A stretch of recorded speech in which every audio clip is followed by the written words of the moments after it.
Bismillahirrahmanirrahim. Assalamualaikum warahmatullahi taala wabarakatuh dan salam sejahtera.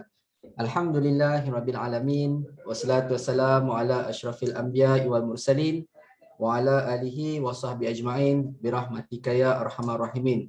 Syukur alhamdulillah kepada Allah Subhanahu taala kita dapat bersama-sama di dalam sesi yang bermakna pada kita pada pagi ini, anjuran webinar oleh Kate, iaitu topik kita pada hari ini iaitu pementoran untuk pegawai akademik yang akan disampaikan oleh Yang Berbahagia Profesor Teknologis Dr. M. Iqbal Saripan daripada Fakulti Kejuruteraan UPM.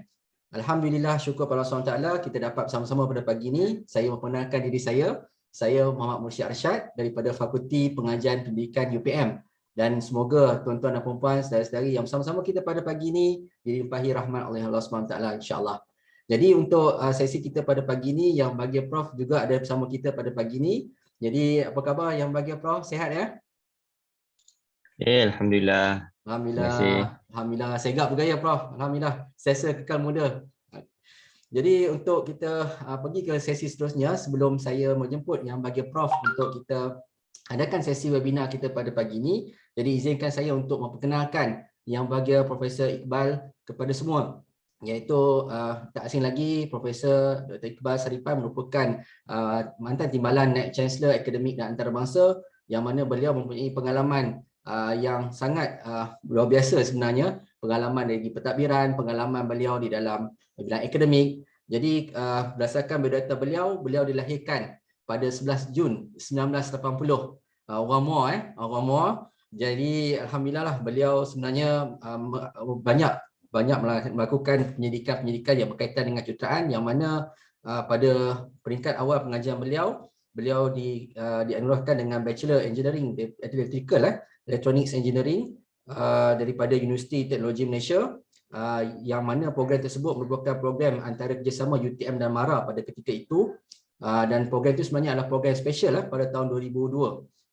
Dan untuk makluman semua, Yang Berbahagia Prof Iqbal telah memperolehi PhD beliau daripada University of Surrey, United Kingdom, dalam bidang pendigitalan image yang berkaitan dengan nuklear pada tahun 2006, yang mana kalau kita lihat daripada karier beliau, bermula karier beliau sebagai pensyarah kanan di UPM di dalam bidang Computer dan Communication System Engineering pada tahun 2008. Jadi sebenarnya Profesor Dr. Iqbal merupakan salah seorang pegawai akademik yang sangat cemerlang dalam bidang beliau, sangat sukses, dan alhamdulillah setelah berkhidmat pada tahun 2008 sebagai pensyarah kanan, beliau telah dinaikkan pangkat sebagai Profesor Madya pada tahun 2011, dan alhamdulillah beliau telah memperolehi profesor pada tahun 2014. Alhamdulillah. So mungkin Prof boleh kongsikanlah kepada kami sikit sebanyak tips yang berguna kepada kami, terutamanya dari segi pembangunan karier, dan insyaAllah sebenarnya itulah topik kita hari ini, iaitu pementoran untuk pegawai akademik. Jadi untuk tidak kita melengahkan masa lagi, saya ingat Prof pun dah ready untuk berkongsi dengan kita ilmu-ilmu dan input yang kita akan gunakan insyaAllah. Jadi selepas sesi pembentangan dan juga perkongsian oleh Yang Berbahagia Prof Iqbal, kita akan ada sesi Q&A lah insyaAllah. Nanti kita akan maklumkan sesi Q&A, dan nanti tuan-tuan dan puan-puan saudari boleh untuk bertanya soalan, dan kalau kata nak come up dengan soalan-soalan daripada chat account pun kita boleh kemukakan insyaAllah.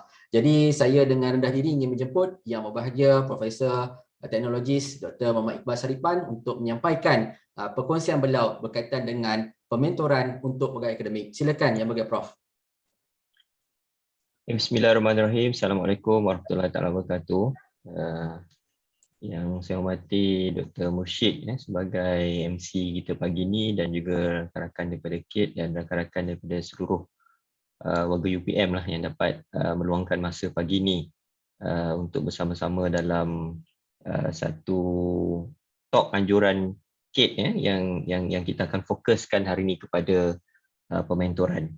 Jadi izinkan saya untuk saya berkongsi slide saya insyaAllah. Okey, jadi hari ini seperti yang saya katakan tadi, kita akan berkongsi, dan hopefully nanti kita boleh dapatkan feedback jugalah daripada semua tentang pengalaman masing-masing dalam konteks pementoran untuk pegawai akademik. Kita di universiti ni atau dalam mana-mana institusi pengajian tinggi, kita tak dapat lari daripada dengar perkataan inilah, ya, iaitu mentor.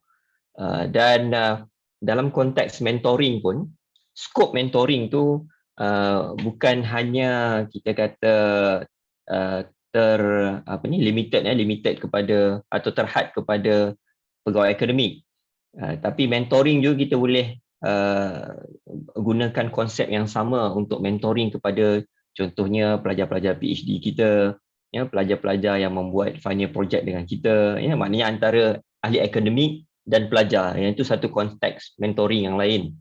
Dan juga untuk mentoring bagi pegawai-pegawai pentadbir yang berkhidmat di universiti. Tapi pada hari ini saya akan fokuskan mungkin untuk berkongsi teori-teori yang berkaitan, ya, dan juga berkongsi pengalaman-pengalaman yang berkaitan dalam pementoring untuk pegawai akademik. Jadi maknanya dalam konteks ni kita akan menghadkan perbincangan kita. Kalau ada soalan-soalan nanti kita boleh kita boleh sama-sama explore lah, ya, jawapannya. Tapi dalam konteks pembentangan saya yang saya akan kongsikan pada pagi ini, saya akan lebih untuk memfokuskan kepada pementoran untuk pegawai akademik. Maknanya di sini kita bercakap pementoran antara pegawai yang senior dan pegawai yang junior. Jadi kalau ada hari ini mungkin yang junior join kita pun tak ada masalah, ya. Jadi tapi nanti boleh lihat bagaimana expectation yang kita letakkan untuk pegawai senior. Dan bila kita kata pegawai senior ni, kita definisikan pegawai senior ni kalau di UPM ni dalam konteks dua lah. Satu dalam konteks pejawatan, maknanya seorang profesor ataupun profesor madya yang telah senior. Dan yang kedua dalam konteks pengalaman, maknanya umur lah, umur tempoh berkhidmat di universiti. Kerana pementoran ni dia boleh berlaku dalam beberapa bentuk yang saya akan kongsikan nanti. Jadi itu adalah ruang lingkup yang saya akan kongsikan bersama dengan tuan-tuan dan puan-puan pagi ini, iaitu pementoran antara pegawai-pegawai akademik yang senior dengan pegawai-pegawai akademik yang junior. Dan saya diberi 2 jam, tapi insyaAllah saya rancang sebenarnya by 11.30 insyaAllah akan tamat supaya kita boleh ada masa yang cukup lah, ya, untuk membuat sesi Q&A, ya, ataupun ada yang mungkin nak berkongsi pengalaman masing-masing menjadi mentor kepada ahli akademik di jabatan masing-masing. Yang pertama, sebelum kita bergerak lebih jauh lagi, apakah maksud pementoran itu? Maksud pementoran. Sebenarnya mungkin Dr. Mursyid sebagai orang dalam HRD mungkin dalam definisi ini dia lebih expert daripada saya, ya. Tapi yang saya mungkin nak bawa hari ini atau yang saya nak tekankan pada hari ini adalah ia adalah merupakan sebarang atau satu proses, ya, yang mana seseorang mentor ataupun yang senior, saya katakan tadi, membantu staf yang baru ataupun junior. Ini yang saya nak tekankan, iaitu dalam konteks persekitaran staf junior tersebut. Maknanya kita kata bahawa kalau kita ada mentor, mungkin daripada luar UPM. Saya pun ada orang-orang daripada luar UPM yang banyak memberi nasihat kepada saya, ya. Dan tak semestinya orang tu daripada dalam universiti, tapi mungkin dia faham kerja hakiki seseorang pensyarah, ya, di universiti, jadi memberikan banyak nasihat dan sebagainya. Tapi yang penting, pementoran tersebut mestilah berlaku dalam konteks persekitaran staf yang kita nak mentor, maknanya mentee. Jadi persekitaran mentee tersebut. Yang saya bagi contoh tadi itu kalau between universiti dan luar universiti. Tapi mungkin juga apa yang boleh berlaku dan banyak berlaku di universiti ni, kalau mentor itu datang daripada jabatan yang berbeza. Kadang-kadang kita lihat jabatan yang berbeza juga mempunyai budaya yang sedikit berbeza. Kerana satu-satu jabatan tu mungkin telah wujud lama. Jadi kaedah, as simple as kaedah mungkin pembahagian pelajar untuk penasihatan akademik, mungkin berbeza. Jadi sebagai seorang mentor, kita apabila kita nak mentor seseorang, kita perlu meletakkan diri kita di dalam persekitaran staf junior tersebut, ya, ataupun mentee tersebut. Kalau katakanlah saya ada seorang mentee daripada Fakulti Perubatan, saya tak boleh samakan praktis di Fakulti Kejuruteraan dengan praktis di Fakulti Perubatan dan Sains Kesihatan. Maknanya kita kena faham proses di sana, kita kena faham budaya di sana, kita kena faham apa perkara yang mungkin mereka telah lakukan di sana tapi kita tak buat di tempat kita. Jadi maknanya sebagai mentor sebenarnya kerja tu lebih banyak. Apabila mereka meminta nasihat daripada kita, maknanya kita perlu membuat satu study lah. Kita kena tanya dia, okey, kalau di your jabatan macam mana dia buat? Ataupun kalau di your fakulti macam mana buat kalau melibatkan fakulti yang berbeza. Jadi ini yang kadang-kadangnya kita terlupa bila kita memberi penasihatan, terutamanya yang saya katakan tadilah, ya, cross department ataupun cross fakulti ataupun mungkin between institusi, ya. Bila kita menjadi mentor, kadang-kadang kita lupa bahawa ialah pengalaman kita yang kita lalui, of course dalam bidang kita, dalam jabatan kita, dalam fakulti kita, tapi bila dalam konteks kita nak mentoring, sebab mentoring ni melibatkan komunikasi, melibatkan apa yang kita mungkin ingin bagi nasihat, mungkin kita ingin bagi pandangan, mungkin kita ingin memberi komen, atau kita ingin memberi aduan. Kerana ada masanya yang kadang-kadang mentor ni dia menasihatkan kepada mentee, okey, you tulis surat aduan, you buat komplain.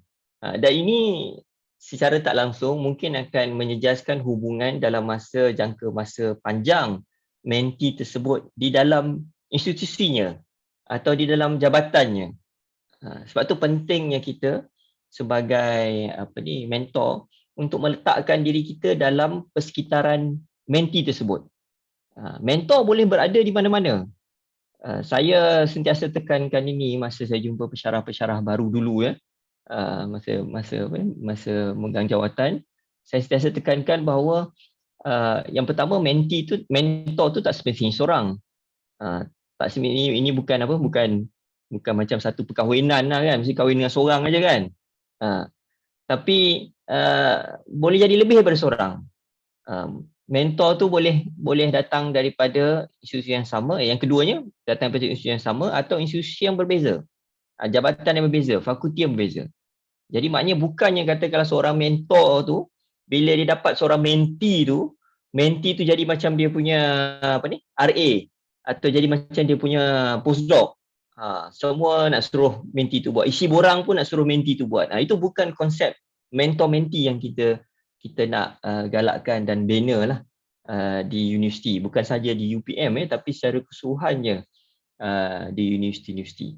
Jadi ini, jadi dalam mindset kita hari ini ataupun selepas ni, bila kita membuat mentoring, kita kena ingat bahawa konteks mentoring kita mesti meletakkan diri kita dalam persekitaran kerja junior tersebut, mentee tersebut. Kita boleh berkongsi pengalaman dan sebagainya dalam ruang lingkup kerja kita. Tetapi bila kita nak memberi nasihat, memberi cadangan, memberi komen, kadang-kadang kita urge them to do something, yang tu kita kena fikirkan situasi mentee tersebut di ruang lingkup tempat kerja dia. Sebab kita tak berada, terutama yang cross department atau cross fakulti atau cross institusi, kita tak berada di tempat kerja dia. Jadi kita tak nak dengan memberikan nasihat-nasihat ataupun ialah macam saya katakan tadi, kan, kita kata okey, tak apa, you buat aduan, you tulis surat aduan. Kita sebagai mentor mungkin akan terselamat sebab kita bukan jabatan tu atau fakulti tu atau universiti tu. Tapi mentee tersebut apabila membuat aduan atas nasihat mentor, mungkin ia akan menjejaskan hubungan dia dengan ketua jabatan dia, dengan ahli jabatannya, dengan ahli fakultinya, dengan dekannya dalam jangka masa yang panjang. Sebab tu kita kena letak diri kita. Sebab nanti bila kita tanya kepada mentee, kenapa you tulis surat aduan ni? Sebab Prof sekian-sekian cadangkan saya buat surat aduan. Of course, kalau katakanlah, saya tak kata jangan buat aduan. Melihat kepada situasi. Sebab tu kita kena sentiasa lihat setting. Settingnya kita berada kat tempat dia. Kalau kita berada kat tempat dia, apakah tindakan yang paling sesuai untuk kita dengan mengambil kira semua faktor keliling kita. Kan? Faktor perhubungan dengan rakan kerja, faktor masa hadapan, faktor budaya praktis semasa di jabatan ataupun fakulti masing-masing. Sebab kita walaupun satu universiti, saya dah nampak dah setiap jabatan atau setiap fakulti memang mempunyai budaya yang berbeza-beza. Macam saya kata penasihatan akademik tadi, mungkin ada setengah jabatan yang satu batch bila masuk, dia bagikan terus kepada semua pegawai akademik. Jadi semua pegawai akademik akan dapat pelajar 2-3 orang sebagai penasihat akademik. Tapi saya lihat ada juga fakulti yang dia hanya mengambil 2 atau 3 pensyarah saja untuk jadi penasihat akademik kepada satu batch. Jadi maknanya penasihat akademik sama 2-3 orang tadi akan follow through batch tersebut daripada tahun 1 sampai tahun 4. Bila ada batch baru akan ambil pensyarah lain 2-3 orang. Jadi akan ada juga dalam jabatan mungkin pensyarah yang tidak belum lagi lah rotation dia untuk menjadi penasihat akademik. Jadi budaya ni dia berbeza-beza. Jadi kita tak boleh nak samakan. Dan kita tak kata pun yang mana betul, yang mana salah lah. Sebab selagi kita tak ada written rules, peraturan-peraturan yang kita kata kena buat sebegini, jadi kita serahkan otonominya kepada fakulti untuk membuat praktis-praktis sedemikian. Jadi ini secara definisinya, maksud mentoring tu kita mentor, tapi yang saya nak tekankan di sini dalam setting mentee tersebut. Jadi kalau kita kata mentor, banyak kali saya sebut daripada awal tajuk pun pementoran kan, mentor kan. Kalau orang Jawa dia kata mentong, tapi mentong dengan mentor lain lah. Jadi mentor ni pertamanya adalah seseorang yang berpengalaman luas dalam persekitaran kerja mentee. Maknanya kita kata persekitaran kerja ni, kalau kita adalah seseorang yang dalam konteks universiti, mentor kita ni kena seorang yang dia faham kerja hakiki seorang pensyarah di universiti. Itu maksud saya di sini. Bukannya dia bekerja dalam satu jabatan. Jadi dia kena ada pengalaman luas dalam persekitaran kerja. Maknanya walaupun dia tak berada dalam universiti, mungkin kita ada, contohlah daripada engineering, mungkin ada mentor daripada company-company besar, Petronas ke TNB ke, orang-orang besar di sana yang dia dah lama kenal, yang bagi nasihat dan sebagainya. Tapi dia faham universiti ni tujuannya untuk melahirkan graduan. Kerja di universiti ni adalah untuk mengajar, membina modal insan masa depan, membuat penyidikan dan sebagainya. Tapi yang penting kat sini mesti ada pengalaman luas. Kalau seseorang tu dia baru je semalam register sebagai pensyarah kanan, sekarang ni semua masuk di S51 kan. Jadi semalam baru register sebagai pensyarah kanan, dia mungkin ataupun dia tidak sesuai menjadi seorang mentor kepada mentee yang berada dalam persekitaran kita ni, dalam setting universiti kita ni. Sebab baru semalam dia register. Tapi kalau baru semalam dia register, dia sebenarnya dah 10 tahun di industri, itu konteks lain pula. Itu saya kata pengalaman luas. Dia dah 10 tahun berada di industri, contoh katakanlah 10 tahun di Intel, memang membuat R&D di Intel sebelum masuk universiti sebagai pensyarah. Jadi pengalamannya luas dan pengalamannya luas dalam setting universiti iaitu membuat penyidikan. Jadi banyak yang dia boleh bantu. Mungkin rakan-rakan kita daripada perubatan, ramai yang sebelum masuk universiti adalah merupakan telah menjadi pakar-pakar perubatan di hospital. Dan kita tahu salah satu kerja hakiki sebagai seorang pensyarah perubatan adalah clinical services.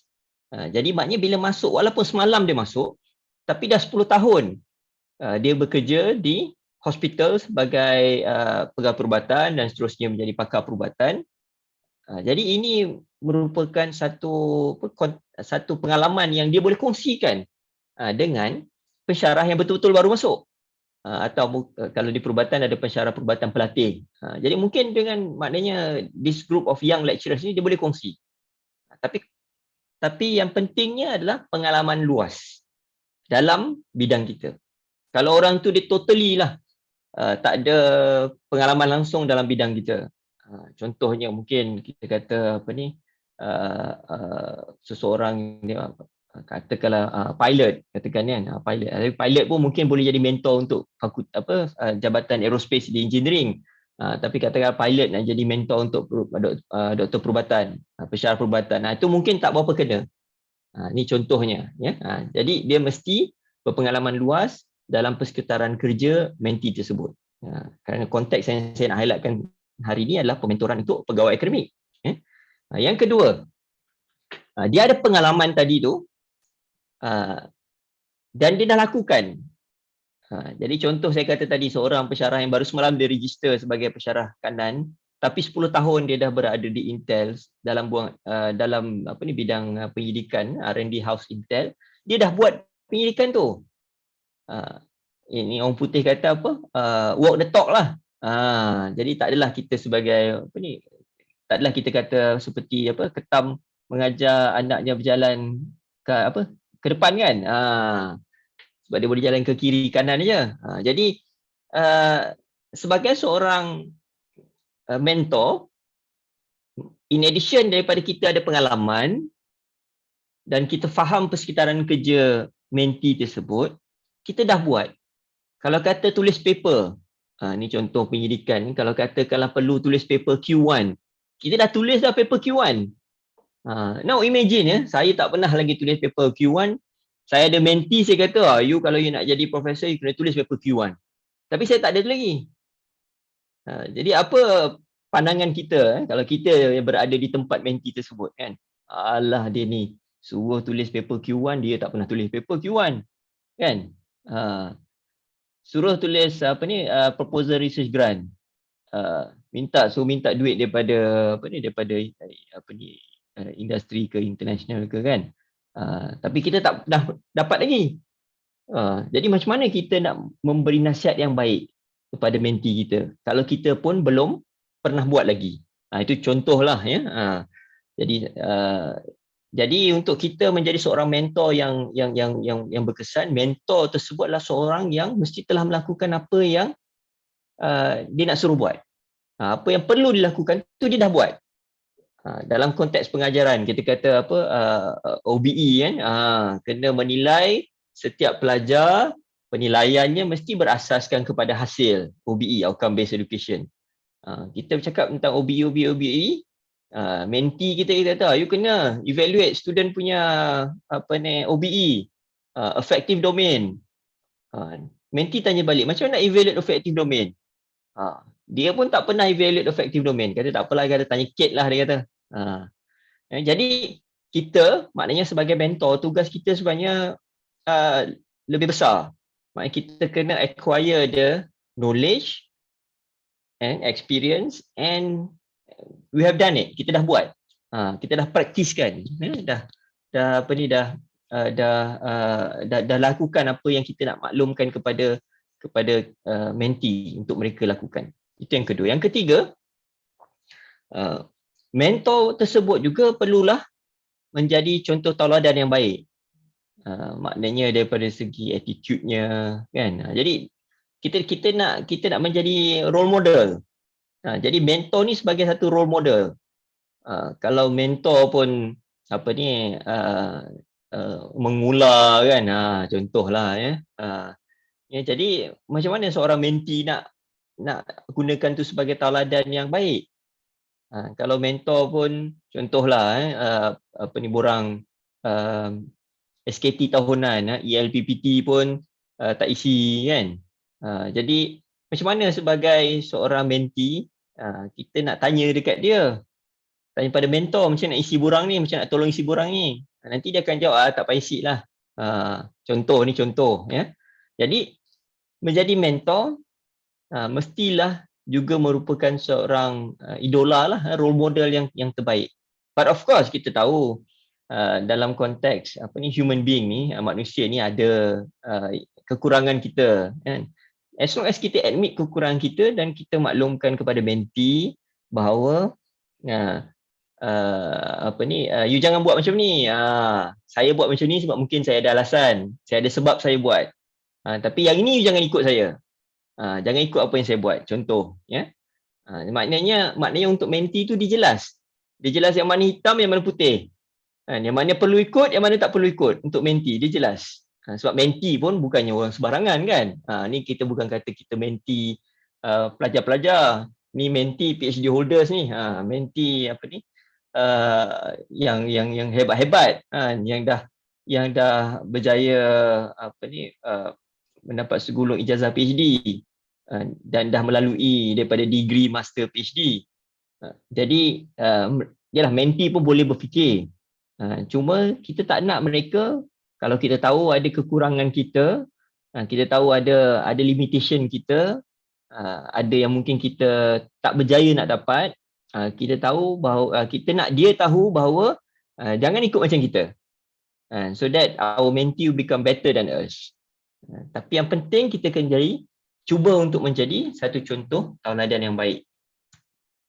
Yang keempat, yang ni saya rasa penting. Mentor ni dia kena ada perasaan dalam hati dia bahawa dia suka melihat orang lain berjaya. Jadi maknanya tak kisahlah sama ada orang tu lebih berjaya daripada dia pun. Sebab saya selalu tekankan, kalau di universiti ni supaya kita bukan bertanding sesama kita. Kita sebenarnya bertanding dengan kita. Bertanding dengan diri sendiri. Kan? Kita tak bertanding dengan orang lain. Saya tak bertanding dengan Dr. Mursyid sebab Dr. Mursyid bidangnya berbeza. Jadi kalau nak kira impact, mungkin dalam engineering impactnya ya, kita lihat dana Q1, Q2 dan sebagainya. Tapi dalam bidang pendidikan, Dr. Mursyid HRD, mungkin impactnya berbeza. Impactnya terus kepada belia tersebut, kan? Terus kepada society. Yang itu kalau di bidang saya, sukar untuk saya lakukan. Sebab saya perlu ada some gadget, saya perlu ada some tools. Dan saya kena gunakan tools tu untuk saya mendekati society atau industri. Tapi Dr. Mursyid pula, dia dah ada teori, dia boleh terus kepada industri ataupun society sebab teori dia tu memang untuk society. Jadi kita bukan bertanding sesama kita. Jadi walaupun kita mentor orang lain, sepatutnya kita tak ada satu perasaan bahawa tak nak nanti dia jadi lagi hebat daripada kita nanti. Nanti dia jadi profesor lagi awal daripada kita nanti. Nanti dia jadi apa? Nanti dia jadi PNC lagi muda daripada kita nanti.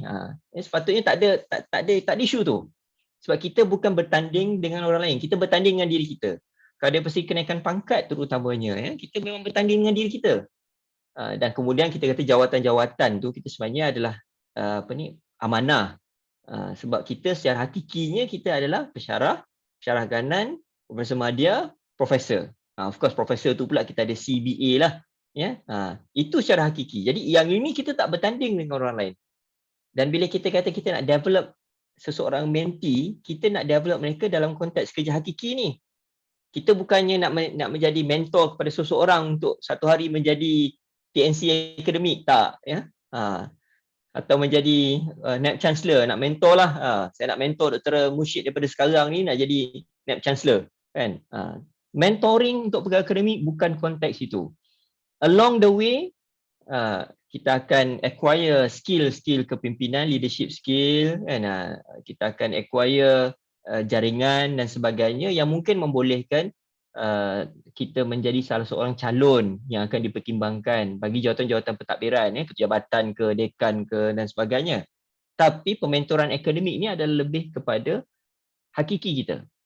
Hakiki. Bagaimana kita nak develop our career, our profile, daripada seorang pensyarah kepada seorang profesor. Yang ini yang kita nak lihat. Dan sebagai mentor, kita nak tengok semua orang berjaya. Kita nak tengok kalau boleh semua orang, baseline yang kita pakai untuk kenaikan pangkat for tracks masa dibangunkan dahulu adalah kita nak lihat seseorang tu dalam masa 3 tahun boleh naik pangkat daripada pensyarah kanan ke profesor madya. Dalam masa 3 tahun. Dalam masa 3 tahun juga seseorang boleh naik pangkat daripada profesor madya ke profesor.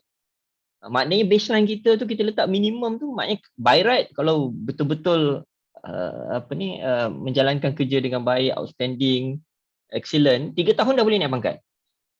Jadi itu baseline kita.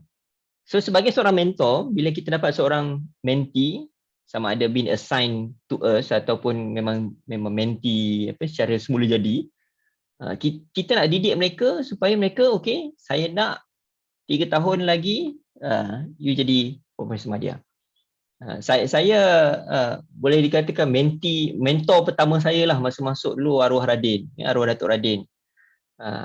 Mantan dekan engineering dulu masa saya masuk. Dan saya bila berbual dengan dia tu, dia selalu berikan banyak nasihat dan sebagainya. Kita tak adalah declare jadi mentor, bukan macam tu, ya. Tapi dia highlightkan kepada saya, okey, yalah ni zaman dulu kan, zaman dulu baseline dia lagi lama sikit lah, 5 tahun. Dia kata, okey 5 tahun saya nak you balik PhD, 5 tahun jadi pensyarah kanan, 5 tahun jadi Profesor Madya, 5 tahun jadi profesor. Jadi by age 40 dia kata you dah jadi profesor. Itu pandangan dia. Maknanya itu sasaran yang dia letak. Maknanya dia nak lihat orang berjaya. Dan therefore saya nak semua kita hari ni bakal mentor ni semua, ataupun yang sekarang ni telah menjadi mentor, ataupun ada yang sekarang mentee yang bakal menjadi mentor di masa akan datang, kita kena ada perasaan tu. Perasaan untuk kita lihat orang lain berjaya. Jangan risau kalau dia kalau dia naik profesor cepat nanti sama dengan kita profesor pula. No. Nothing to do. Gaji dia jadi profesor tu dia tak ambil 1 sen pun gaji kita sebagai profesor. Kan? Dan orang pun kata rezeki tak pernah salah alamat, kan? Ni kata-kata dalam social media sekarang ni lah kan. Rezeki tak pernah salah alamat. Jadi jangan risau. Yang penting kita nak dia berjaya. It's okay even at one time nanti kita sama level dengan dia, tak ada masalah. Kan? Sebab dalam dunia akademik ni begitulah dia.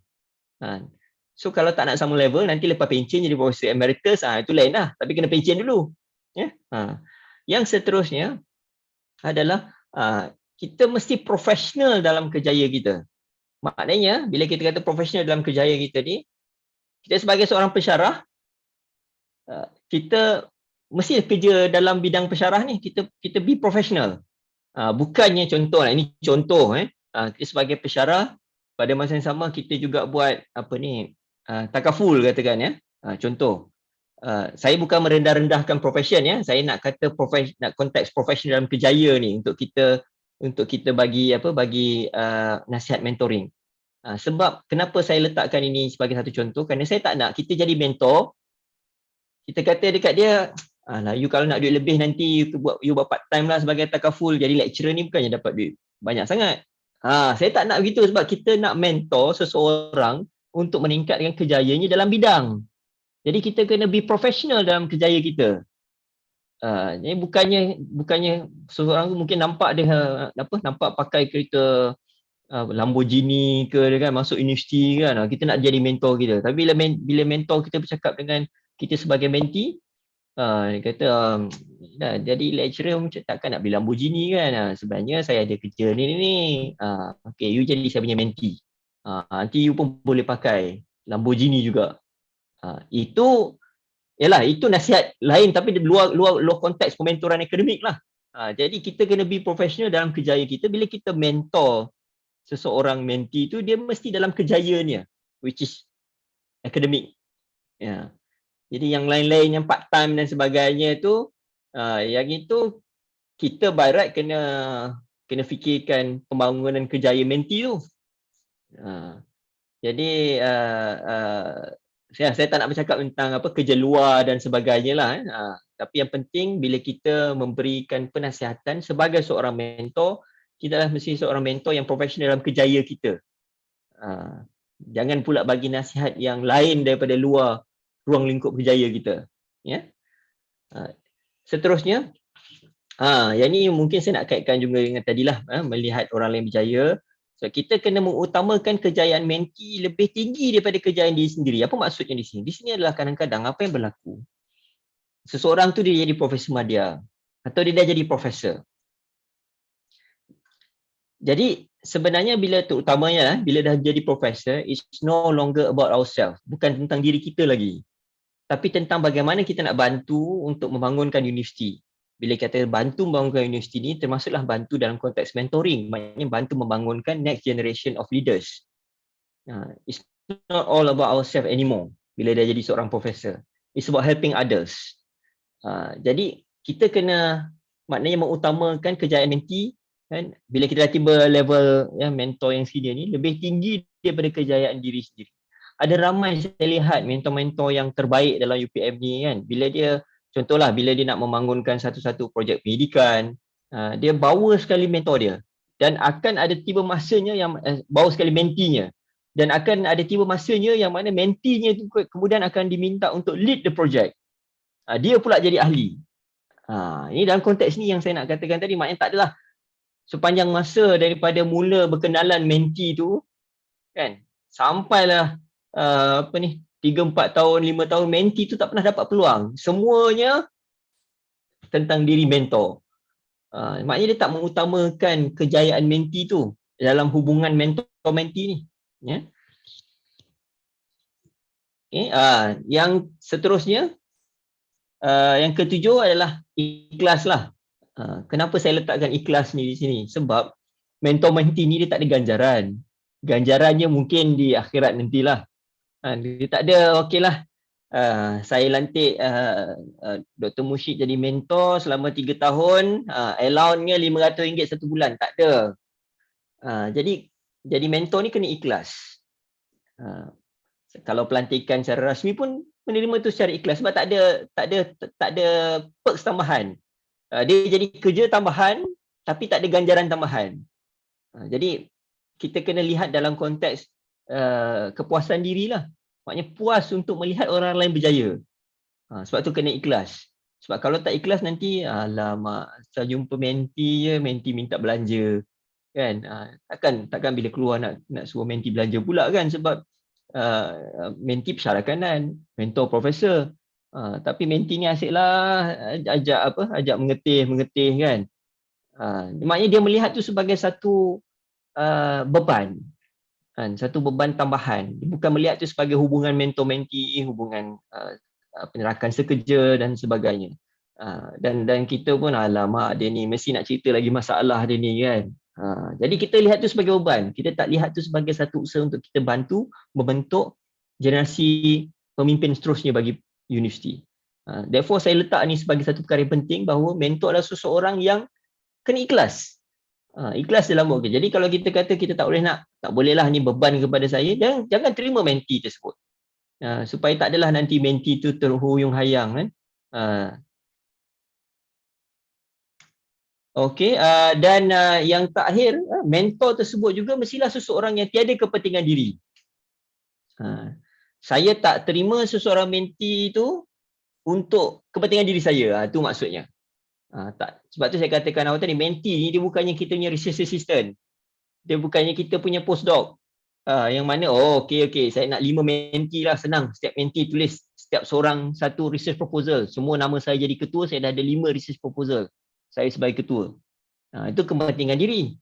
Jadi kita kena menjadi seorang mentor yang tiada kepentingan diri. Sebab mereka bukannya macam saya kata tadi, kita punya RA ke, kita punya postdoc ke. Mereka ni adalah PhD holders yang dah ready untuk mengembara dalam dunia akademik ni.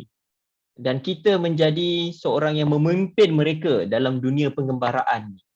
Walaupun kadang-kadang kita pun tersesat kan sebagai mentor kan. Itu nanti kita bincang kemudian ya.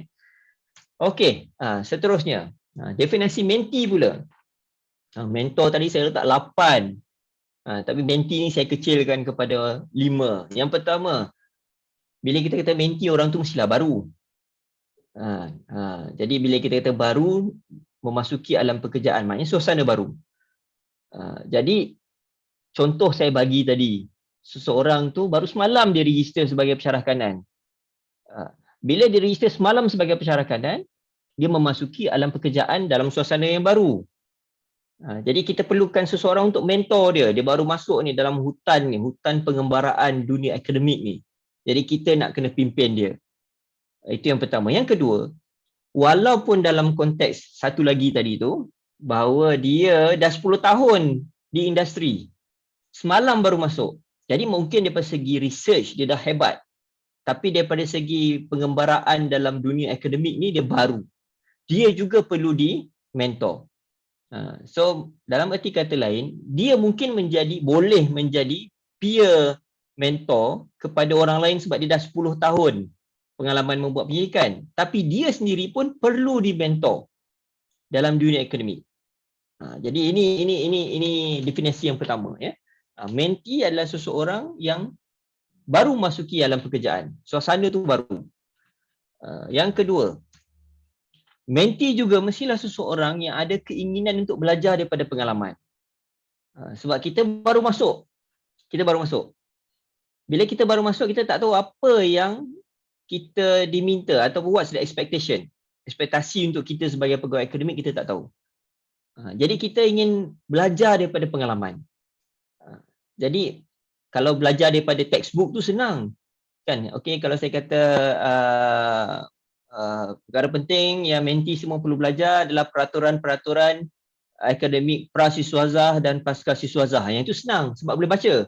In fact nanti mungkin pensyarah yang baru masuk mungkin lagi pandai daripada kita semua sebagai mentor, sebab kita, yalah, peraturan berubah-ubah.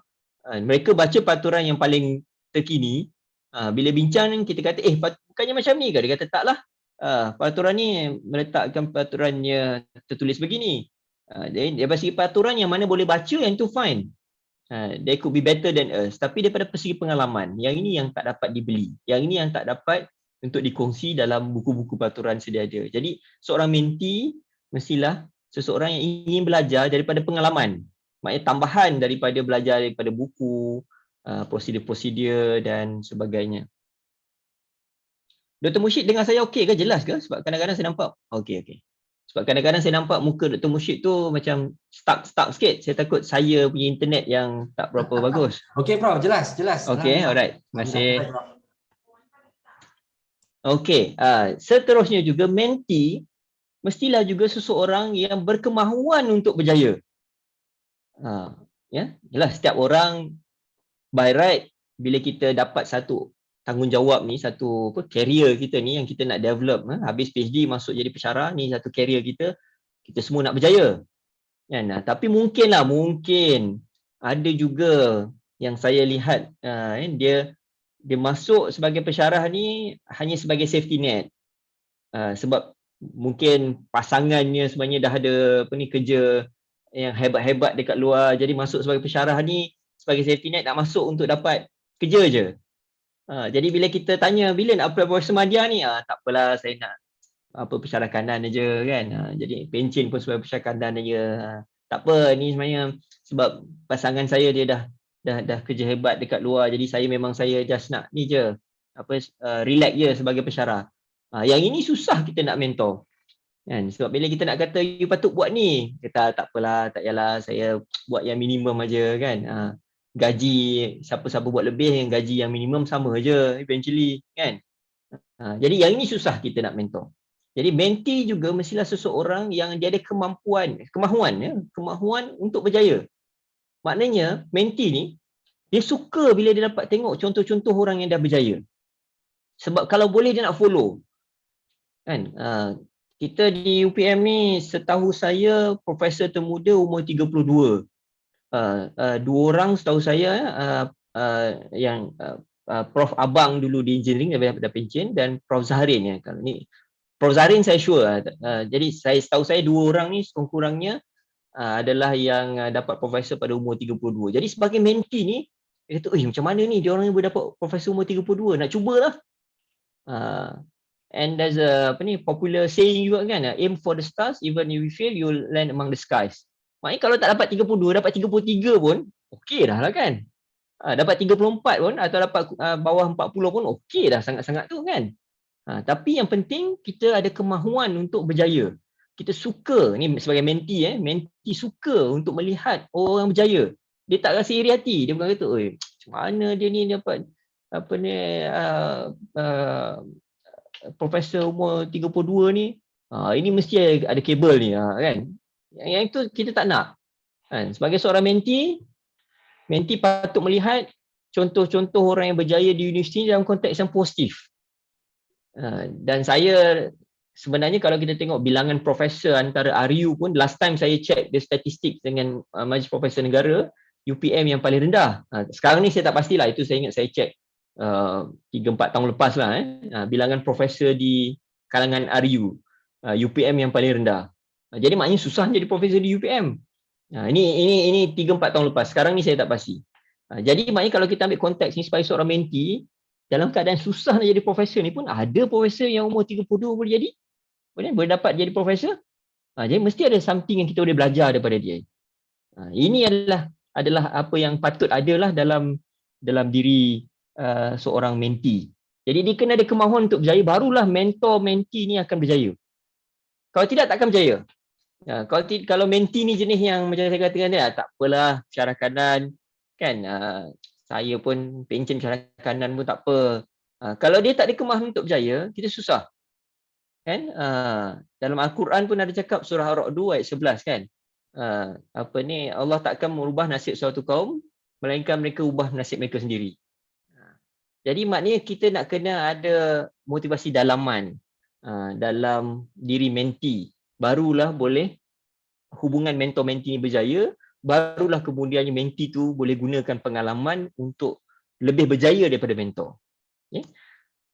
Seterusnya, menti juga mestilah seseorang yang dia buka minda dan hati dia untuk dibantu. Ini penting. Kadang-kadang kita dapat PhD, kita rasa kita dah hebat. Dapat PhD pula daripada universiti yang hebat-hebat. Mentor dapat PhD daripada UPM je. Contoh. Jadi dia rasa dia hebat, menti rasa hebat.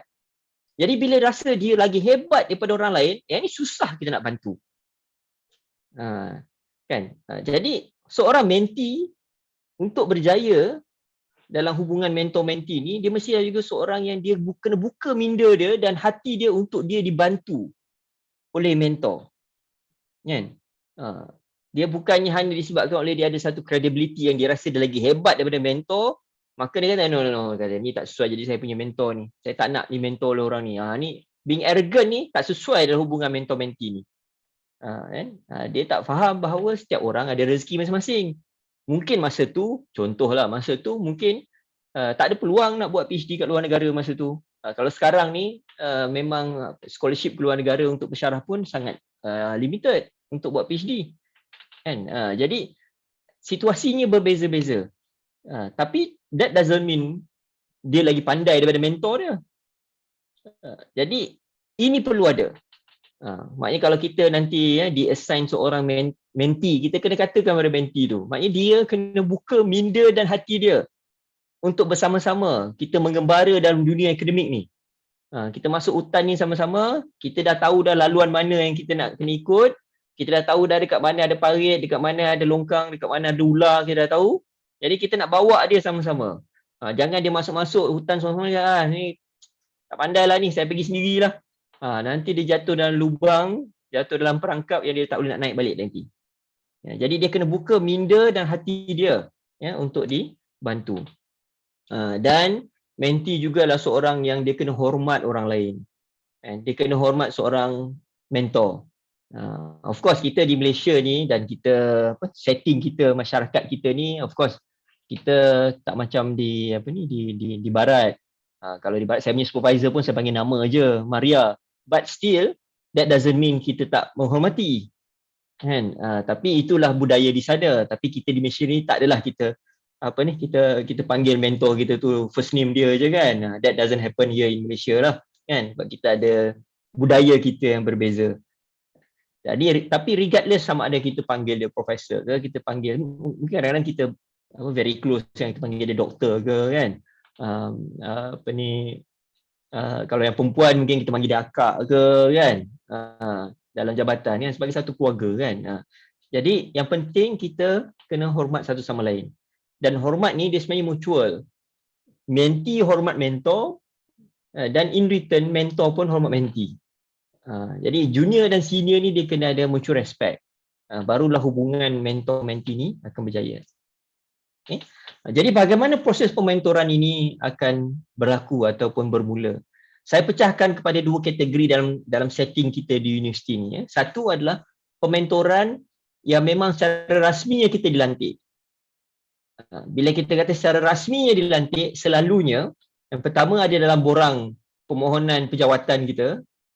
Dia ada satu borang tu nanti, lepas tu jabatan akan melantik secara rasminya Dr. Mushid sebagai mentor untuk pensyarah baru tu. Itu yang pertama. Yang kedua, secara rasmi juga boleh dilantik sewaktu KAP, Kursus Asas Pengajaran, yang dikendalikan oleh KAT lah bagi pihak pendaftar, sebab kita punya induksi kita olah induksi kita sendiri, yang mana ada satu bahagian pihak pendaftar akan handle, satu bahagian lagi KAT akan handle dalam kursus asas pengajaran, dalam induksi. Jadi untuk kursus asas pengajaran, salah satu keperluannya adalah ada mentor, dan mentor akan membuat pencerapan kepada pengajaran tersebut dan akan mungkin bagi nasihat dan sebagainya. Dan ini pelantikannya dibuat secara rasmi. Itu yang pertama. Jadi untuk pelantikan secara rasmi ni, of course ada tanggungjawab yang tertentulah yang mentor perlu lakukan.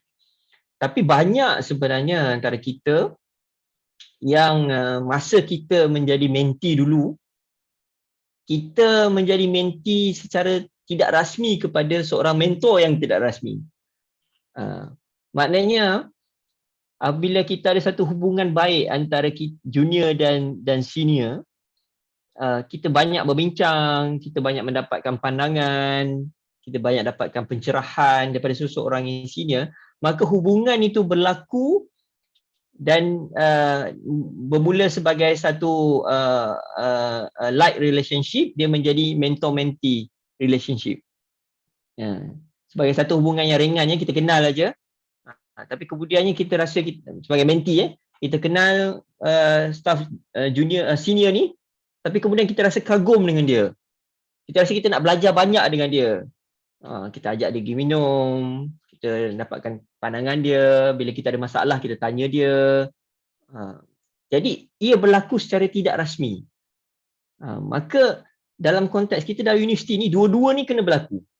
Sebab yang rasmi ni kita di-assign, universiti yang assign, kejabatan yang assign, atau apa ni, ialah selalunya fakulti akan maklumkan kepada KAT, lepas tu KAT akan assign. Tapi yang secara tidak rasmi ni dia berlaku secara natural, secara semula jadi. Bila kita rasa kita ada seorang yang kita rasa sesuai lah untuk dia ni, ataupun pengalaman dia ni samalah dengan pengalaman kita dulu. Jadi bila pengalamannya tu ada titik pertemuan dia, ada titik yang common antara kita dengan dia, kita rasa lebih dekat dengan dia. Kita rasa seronoklah dengar dia bagi nasihat.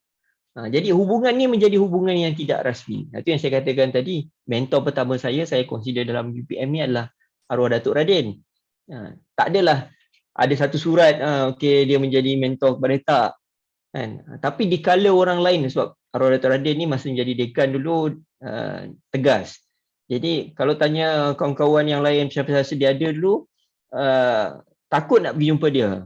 Tapi saya suka jumpa dia sebab bila keluar daripada bilik dia tu memang akan penuh dengan motivasi. Dengar cerita dia, masa kecil, masa dia belajar, sebelum masuk universiti, seronok dengan cerita dan kita pun rasa nak berjaya macam dia. Jadi hubungan ni berlaku secara tidak rasmi, tapi ia akan memberikan impact dalaman bila kita berkongsi pengalaman. Jadi saya pergi kepada yang pertama dahulu tadi, itu pementoran secara rasmi. Apa kelebihan pementoran secara rasmi? Yang pertama, tanggungjawab diberi oleh universiti. Maknanya yang ini ikhlas tak ikhlas ni, bila dah dapat ni kena buat. Dia jadi satu tanggungjawab. Dia jadi satu amanah. Jadi maknanya kalau tak ikhlas lagi, kena ikhlaskan dirilah. Dia menjadi satu tanggungjawab oleh universiti bila kita dapat satu surat lantikan sebagai mentor kepada sekian-sekian-sekian. Jadi yang ini kita tahu bahawa okay, now whatever happen to the person, kan, it may be associated with us. Mungkin akan dilinkkan balik pada kita. Sebab kita adalah seorang mentor yang telah dilantik secara rasmi oleh universiti.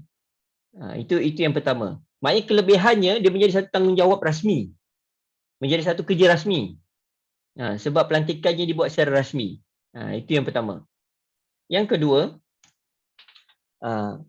kelebihannya juga adalah kita akan dapat laporan lah. Contoh yang KAT buat, maknanya ada mentor untuk kursus pengajaran, pencerapan dan sebagainya. Jadi maknanya ada proses pencerapan pengajaran berlaku dan kemudian ada laporan tentang pencerapan tersebut. Jadi maknanya proses pemeturan ni jadi satu proses rasmi.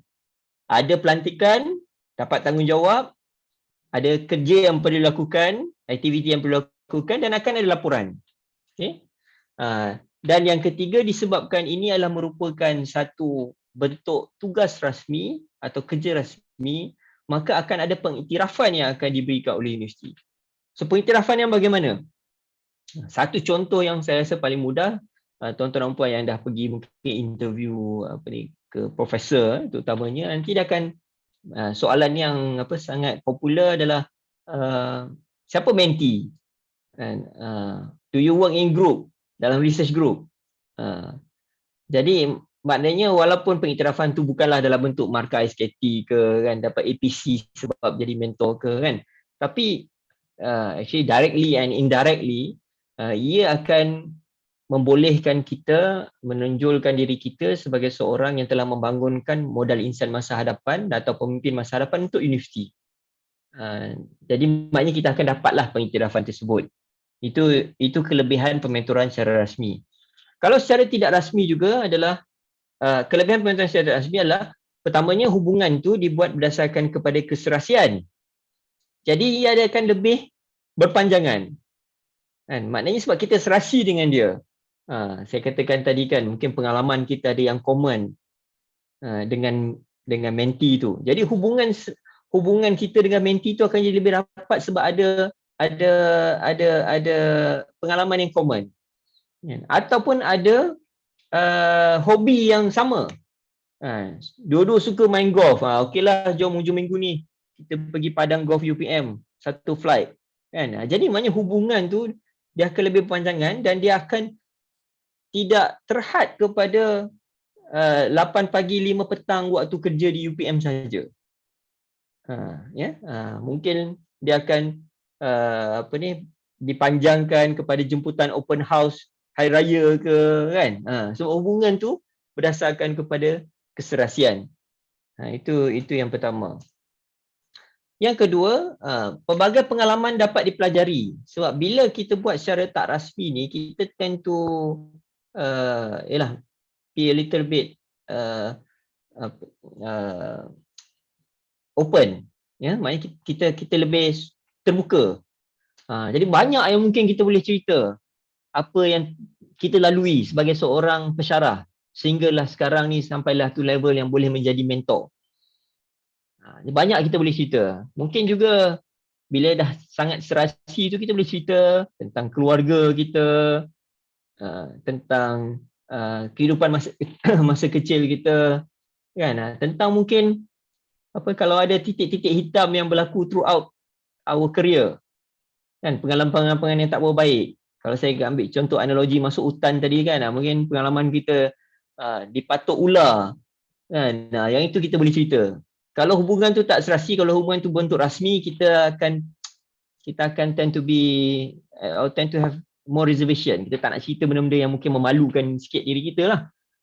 Tapi kalau hubungan kita ni rasmi kan, ada chemistry between us, mungkin kita cerita, tahu tak dulu masa saya masuk UPM ni, baru-baru masuk je dulu saya dah kena macam ni. So saya tak nak you kena macam ni. Contoh kan. Tapi dia takkan cerita kalau orang tu tak berapa rapat dengan kita, tak berapa serasi dengan kita. Jadi ini adalah kelebihan pementoran secara tidak rasmi. Yang mana kita akan lebih terbuka untuk kita menceritakan apa yang dah jadi pada kita, pengalaman kita, supaya mentee kita tu tak ikut ataupun tak jatuhlah dalam lubang yang sama yang kita jatuh dulu. Yang ketiga, kita boleh menganalisa kelebihan dan kekurangan sebab dia lebih dekat dengan kita. Maknanya in other words, kita boleh kritik lah. Kan? Kalau kita tak berapa rapat sangat dengan mentee kita nak cakap dengan dia, saya rasa you ni ada masalah ni. Kan? You ni macam tak berapa tak boleh nak berkomunikasi dalam bahasa Inggeris sangat ni. Dia jadi macam satu benda yang mentee agak sukar nak terima kalau kita tak rapat. Kalau hubungan tu dia tak berlaku secara semula jadi, secara tak rasmi macam ni, Kan? Kita nak cakap something yang ada kritikan kepada mentee tu, something yang yalah, boleh jadi gaduh lah kalau hubungan tu dia tak serasi. Tapi kalau kita ada hubungan yang serasi dengan mentee kita, kita boleh menganalisa kelebihan dan kekurangan dia. Maknanya kita boleh kata, oh, saya rasa you ni bagus daripada segi hubungan dengan orang lain. Saya nampak bila saya bawa je masuk dalam satu event, cepat je you berkenalan dengan orang, maknanya you very friendly, bagus. Itu kelebihan. Kekurangan pula dia kata, tapi you tak boleh nak cakap bahasa Inggeris lah. Jadi dalam dunia akademik ni kita kena tahu dua-dua. Saya tak kata bahasa Inggeris saja sangat penting, tapi saya tak kata bahasa Melayu, bahasa Inggeris saja yang penting, bahasa Melayu pun penting.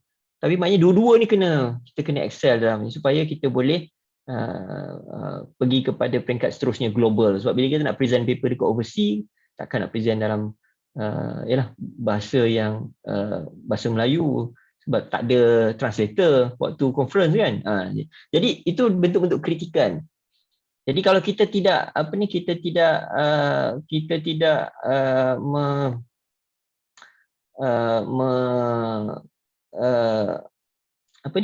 kita tidak rapat, jadi kita tidak akan ada peluang untuk kita membuat kritikan dan boleh diterima kritikan tersebut. Itu yang saya kata, kalau tak boleh jadi gaduh ni kalau kita tak rapat, ya. Dan kelebihan pemerintahan secara tak rasmi juga, bandingkan kita dah jadi mentor dan kita rasa kita serasi dengan dia. Jadi bila ada chemistry tu, kita tend to bila kita nak pergi somewhere ke kan, ada mesyuarat dengan mungkin big shots ke, kita tend to ajak dia kan, jom ikut sekejap. Saya nak kenalkanlah dengan industrial players ni, jom ikut saya. Jadi secara tak langsung kita rasa seronok nak bawa seorang mentee dan kita kembangkan jaringan dia kepada jaringan yang kita dah ada. Sebab kita rasa ada hubungan kita dengan dia, ada hubungan hubungan mentor-mentee tu. Kita rasa kita nak develop dia. Kita rasa kita nak dia jadi mungkin pakar dalam bidang. Kalau bidang dia sama dengan kita nak dia jadi pelapis kepada kita. Jadi maknanya perkara tu boleh berlaku sebab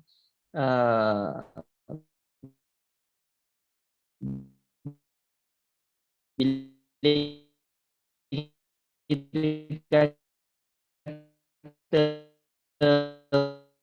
hubungan tak ini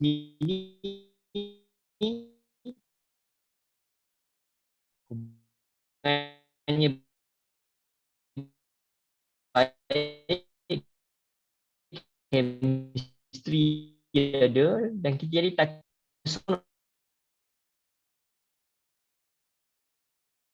Boleh dengar ke? Okay? Right? Ya, putus-putus sikit Prof sebentar tadi. Okay, sorry. Okay. Sebab tadi saya dapat pun message internet unstable, so hopefully now okay. Dengar sekarang okay? Okay, sekarang okay Prof. Okay. So tujuan pementoran yang pertama, membantu di tempat kerja yang baru. Maknanya bila kita dapat seorang mentee, kita dah lama kerja di UPM ni, jadi kita nak bantu dia to settle down. Itu konteksnya. Yang kedua,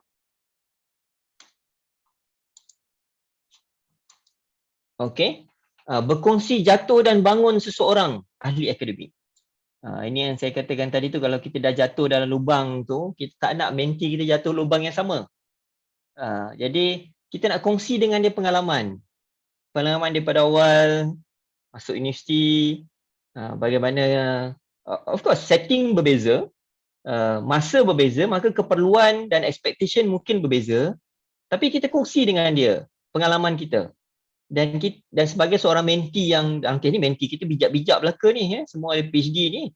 Jadi sebagai seorang yang bijak, seorang mentee patutnya dia mengambil pengalaman tersebut dan kemudiannya dia akan cuba untuk adaptasikan kepada apa yang dia akan lalui. Jadi kita kongsikan kepada bakal mentee kita apa pengalaman kita. Masuk universiti dulu, jadi apa yang bagusnya, apa ekstranya yang kita dapat dulu yang sekarang ni mungkin tak ada, kan? Apa kekangan dahulu, kan? Contohnya dulu kita SKT kita berbentuk semua subjektif dulu, kan? Saya sempatlah, kan? Tapi sekarang ni SKT kita berbeza. Jadi dulu ada pro and cons nya bila SKT kita bentuk subjektif. Sekarang ni ada pro and cons nya bila SKT kita bentuk objektif. Jadi kita cerita pada dia. Sebab kalau pensyarah yang baru, bila dia masuk, itulah SKT yang dia nampak. Dia tak pernah terfikir yang dulu, ni zaman-zaman dulu yang senior-senior kan, masa SKT subjektif dulu nak dapat markah 90 pun susah. 92 tu kira dah tinggi dah. 96 dapat APC. Dulu sebab subjektif. Bila objektif, sekarang ni ramai dapat 100 pun, 99 pun, 98 pun. Jadi kadang-kadang bila Kerjabatan bagi markah 94 ke 93 ke, dia rasa markah tu dah terlalu rendah. Sebab dibandingkan dengan rakan-rakan lain 99, 100 dan dibandingkan dengan keadaan masa sekarang. Tapi kalau kita bandingkan dengan dulu, masa kita ada subjektif, 94 tu, wow, tu dah sangat tinggi dah dulu. Jadi, kita kena cerita pengalaman kita supaya dia boleh hargai apa yang berlaku sekarang dan dapat bezakan atau compare the situation dengan before. Ya? Membuka ruang untuk berkenalan dengan pengamal industri atau ahli akademik dari fakulti ataupun universiti lain. Jadi maknanya sebagai mentor. Sebagai mentee ni bila dia masuk ni, dia punya tempat kerja yang dia akan rasa selesa hanyalah bilik dia saja. Itu apa yang saya rasai dululah. Kan? Mungkin tuan-tuan umum pun mungkin ada rasa yang sama. Kan? Mungkin ada yang mana hebat sikit bila dia masuk tu dia rasa jabatan dia je. Kan? Tapi saya rasa dulu bila masuk kerja dulu, bila masuk kerja, tempat yang paling selesa bila masuk tu memang nak masuk bilik aja. Kalau boleh masuk bilik tu lepas tu duduk kat situ lah sampai tengah hari keluar pergi makan. Jadi ruang kerja yang dia selesa hanyalah tempat yang dia seorang aja. Jadi tugas sebagai mentor adalah untuk bawa dia keluar daripada ruang bilik dia tu, keluar daripada kepompong bilik dia tu dan bawa dia untuk kenalkan bentuk jaringan dengan pengamal industri ataupun pensyarah-pensyarah lain. Ya? Daripada jabatan yang sama atau daripada jabatan yang lain. Saya ingat lagi dulu di jabatan saya ada 2 grup. Computer group, grup yang besar lah, computer group and communication group. Jadi dulu memang bila masuk kerja tu memang rasanya kenal hanya yang dalam computer group aja. So sikit-sikit kenal yang daripada communication group. Itu dalam jabatan yang sama tu. Now imagine nak kena kenal orang berjabatan lain lagi. Nak kena kenal orang pada fakulti lain lagi. Jadi maknanya kita sebagai mentor, kita lah yang kena bawa. Kalau kita ada mesyuarat yang kita boleh bawa orang lain ni, kita bawa dia supaya dia boleh berkenalan. Tapi yalah kalau mentor ni kita dah cuba bawa, tapi dia yang tak nak, dia yang resist, dia yang rasa tak apalah dia memang nak kerja dalam tempat dia je. Itu yang balik pada awal tadi itulah. Mentee kenalah seorang yang ada kemahuan untuk berjaya. Tapi kalau dia tak nak berjaya, kalau dia tak nak kenal orang, yang tu kita tak boleh tolong lah. Sebab semua pun dah dewasa. Kan? Mentor juga, tujuan pementoran juga adalah untuk kita bagi nasihat. Untuk mereka menyeimbangkan, sebab selalunya mentee ni orang yang muda-muda. Mungkin anak pun kecil-kecil lagi kan, baby lagi kan. Jadi saya letak yang pertama tu menyeimbangkan antara keluarga tu. Keluarga tu elemen penting. Kita bukan kata kita neglect keluarga, tak. Dia seimbangkan. Setiap kita pun dulu pernah muda kan, dengan mentor yang berumur ni kan. Saya dah atas 40-an lah, jadi mungkin consider berumur lah kan. Jadi tapi semua pernah muda. Semua pernah ada anak baby masa baru nak jadi pensyarah kan. Tahun pertama, tahun kedua nak dapatkan confirmation, therefore nak kena tulis paper. Pada masa yang sama ada baby lagi kan. Jadi masa tu kita kena cerita macam mana dulu kita cuba seimbangkan. Of course tu pengalaman kita. Pengalaman dia mungkin lain sikit. Jadi kalau dulu contoh saya quality time untuk tulis paper tu lepas pukul 11 malam lah. Lepas pukul 11 malam bila dah anak-anak kecil dah tidur kan baru boleh tulis paper. So maknanya untuk mentee kita nak cerita pada dia that dia kena seimbangkan. Bukannya neglect salah satu. Sebab kalau dia neglect keluarga, nak tentang komitmen kerja saja, nanti keluarga pula punah ranah. Tapi kalau dia hanya keluarga saja, dia tak kerja, dia tak memberi priority kepada kerjanya, nanti akan ada masa yang dia lihat rakan-rakan yang masuk dengan dia semua dah jadi Profesor Madya, dia masih lagi tak cukup syarat. Masa tu nanti dia akan menyesal. Jadi dia kena seimbangkan. Dan satu lagi yang seimbangkan kehidupan luar tu, maksud saya professional services, menjadi ahli kepada persatuan-persatuan profesional kat luar, yang bukan kerja rasmi universiti lah, tapi dalam bidang kita. Kan, kalau saya dalam bidang electronic engineering, ada persatuan IEEE namanya. Jadi aktif dalam situ untuk kita kenal orang luar. Ataupun mungkin ada hobi yang sama, pergi main futsal ke, pergi main golf ke, saya kata tadi kan. Jadi itu tujuan pementoran, untuk mentor, memberi nasihat kan, berdasarkan kepada pengalaman-pengalaman kita, untuk menti cuba seimbangkan antara keluarga, kehidupan luar dia, dan tugas hakiki yang dia perlu buat. Dan yang terakhir, ini saya suka tengok artikel ni, Who Will Fill Their Shoes, dalam link yang saya bagi ni. Ini sebenarnya melibatkan kepada perancangan pergantian, terutamanya untuk area-area, sebab kita dalam universiti ni, kita ada bidang kita, dan kadang-kadang bidang tu, walaupun bidang secara umum tu besar, tapi bidang pendidikan tu kadang-kadang very narrow. Jadi maknanya kita nak ada plan penggantian untuk menggantikan bidang yang narrow tadi. Kalau tidak, maknanya nanti universiti akan tak ada expert dalam bidang tersebut. Jadi tujuan pementoran ni adalah untuk kita rancang supaya pensyarah baru yang masuk tu kemudiannya nanti akan menggantikan kita dalam bidang tersebut, akan menjadi champion dalam bidang tersebut. Supaya bila kita pencen nanti, kita dapat pencen dengan senang hati, mengetahui bahawa ada orang lain yang akan meneruskan pendidikan dalam bidang tersebut, that narrow field. Peranan mentor. Yang pertama, komunikasi berkesan berbentuk dua hala. Maknanya dalam kes ni, kita tak boleh nak harapkan dia je yang kontak kita lah kalau kita jadi mentor. Kita kena cuba juga kontak dia. Komunikasi kena berkesan. Jangan pula sampai mentor kata, jangan kontak saya kat WhatsApp. Tulis email rasmi. Bukan. Itu bukan maksud komunikasi berkesan. Komunikasi berkesan ni dia mesti berbentuk dua hala. Maknanya menti tahu bahawa kita juga apa perkataannya, maknanya kita juga bukan sayang lah kita ingat dia lah, kita ingat dia, dan menti juga tahu bahawa kita fikirkan tentang kerjaya dia. Therefore sometimes kita tanya dia apa khabar kan, okey ke semua, dah masuk kerja 2 minggu ni okey ke, dah setahun ni okey ke kan. So komunikasi tu kena berbentuk dua hala, bukannya kita harap menti saja yang kontak kita. Dia takkan jadi, mentor menti takkan jadi kalau kita hanya tunggu je menti kontak kita. Kita juga perlu reach out kepada menti supaya dia berbentuk dua hala. Yang kedua adalah kita kena bersedia untuk mengambil tanggungjawab ni. Dia macam saya katakan tadi, kalau dia jadi abang adik tu, dia macam seolah ada adik seorang lah lagi. Tapi adik ni tak adalah kita kena jaga dia macam adik kita kan, sendiri. Tapi maknanya kita ada seorang yang kita ambil tanggungjawab untuk bangunkan dia menjadi seorang ahli akademik yang terbaik, yang mungkin lagi baik daripada kita.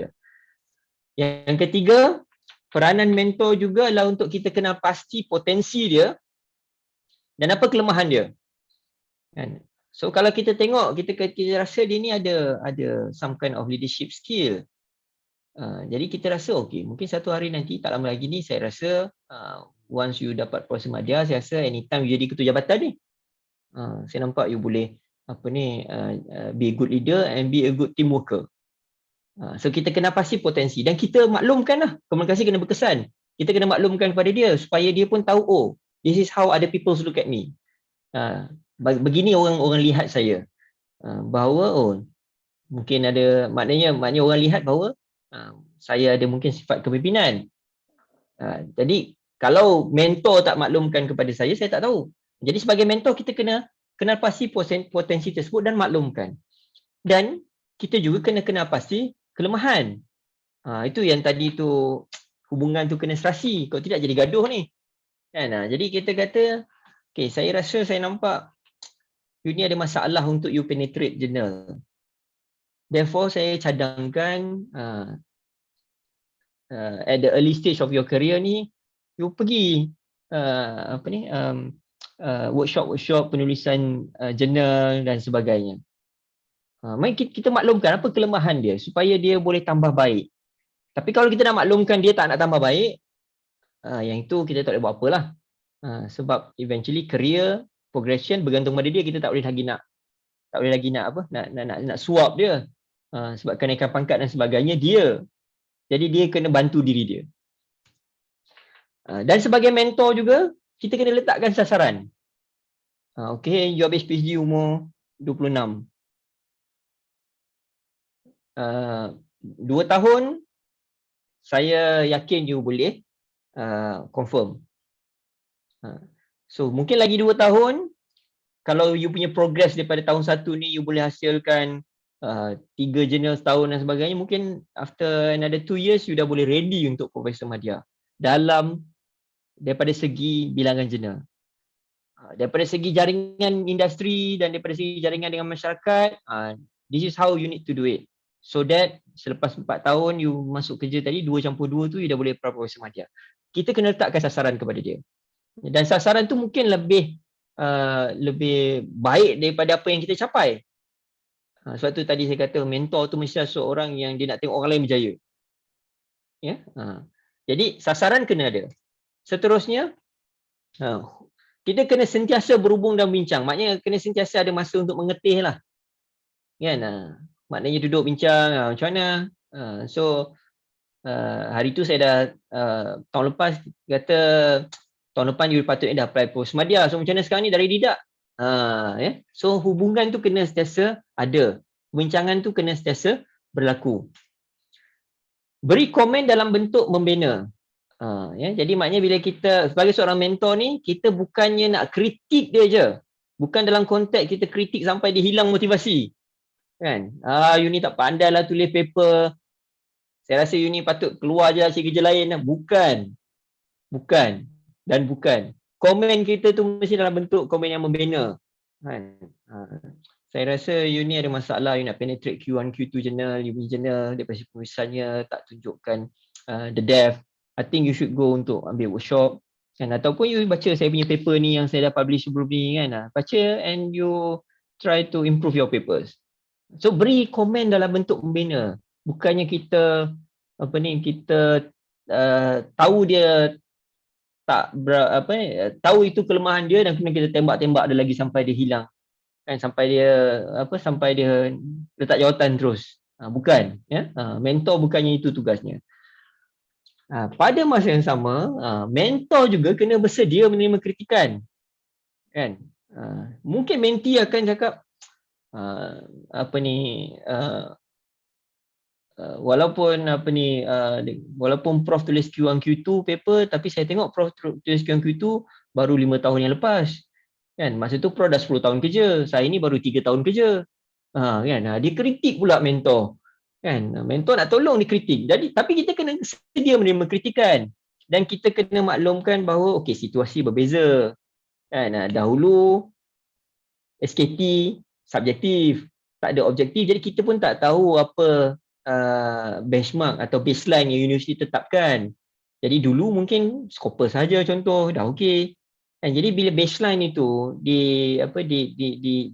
diserlahkan dalam bentuk SKT yang lebih jelas, jadi semua orang akan bergerak kepada goal yang sama.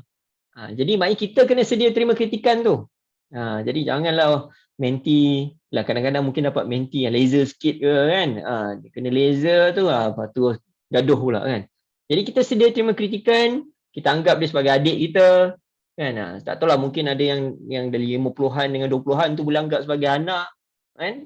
Jadi berdasarkan kritikan tersebut kita fahamkan dia apa yang telah berlaku yang menyebabkan kita ada kelemahan. Of course kita manusia kan. akan ada kelemahan. Dan sebagai mentor juga, kita bantu untuk kembangkan jaringan. Maknanya daripada segi, kalau boleh lah, kita bawa dia dalam mesyuarat-mesyuarat yang kita ada dengan pihak luar.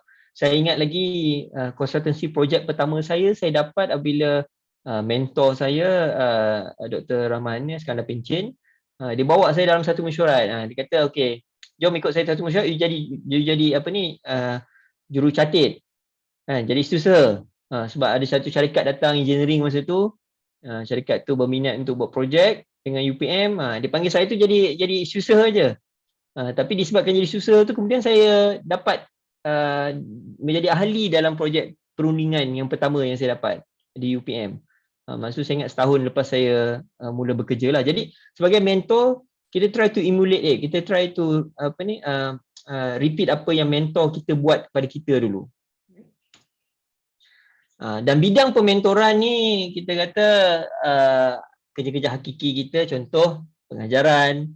Kita kena ceritalah macam mana kita mengajar student, macam nak buat student tu ingat kita, ingat pelajaran yang kita ajar, macam mana kita nak bagi student tidak terlalu bosan dalam kelas. Terutamanya sekarang ni bila kita buat online ni kan, macam mana nak buat aktiviti dalam kelas online. Jadi pengajaran kita share dengan mentee kita. Daripada segi pendidikan, kita kena share sasaran kita kena share kaedah kita, kita kena share daripada segi research grant, lubang-lubang mana yang kita boleh bawa mentee kita. Daripada segi pentadbiran, maknanya tugas-tugas paperwork lah, paperwork kita, ISO ke kan, ataupun academic matters ke, kan, kita kena share. Mungkin daripada segi pentadbiran juga dia mentee kita tak pasti macam mana isi borang ni, borang tu kan. Jadi kita cuba bantu. Perkhidmatan profesional termasuklah jaringan industri dan masyarakat dan keluarga. Kita kena cerita dulu pengalaman kita, macam mana kita menyeimbangkan antara aspek-aspek tugas hakiki kita dan keluarga kita, dan juga aktiviti luar di tempat kerja. Dan ini slide terakhir saya sebelum insyaAllah 11.30 ni saya tamat. Apa petunjuk lah atau penunjuk lah, indicators bahawa proses pementoran ni berjaya. Yang pertama, kita kena ingat tugas kita sebagai mentor adalah kita untuk kita guide. There will be one time yang mana mentee kita dah boleh berdiri sendiri, atas kaki sendiri, dah boleh berdikari. Itu sebenarnya satu bukti, satu penunjuk atau petunjuk, indikator. Indikator lah yang saya nak sebutkan di sini, indikator pementoran berjaya. Satu hari nanti mentee kita ni dah boleh berdiri sendiri, ia merupakan satu bentuk kejayaan kepada kita sebagai mentor. Maknanya bukannya, sekali lagi, mentee ni bukannya RA, bukannya postdoc yang kita sentiasa nak kena pegang dia kan. Kita bukannya kita kata okey, semua paper you tulis lepas ni semua you kena letak nama saya, yang tu bukan. Kita nak tengok dia, okey, mula-mula mungkin letak nama saya kan, untuk bantu mencantikkan paper tu dan sebagainya. Tapi at the end of the day, lepas 2-3 tahun, you dah boleh tulis sendiri, you dah ada confidence, you dah boleh submit sendiri.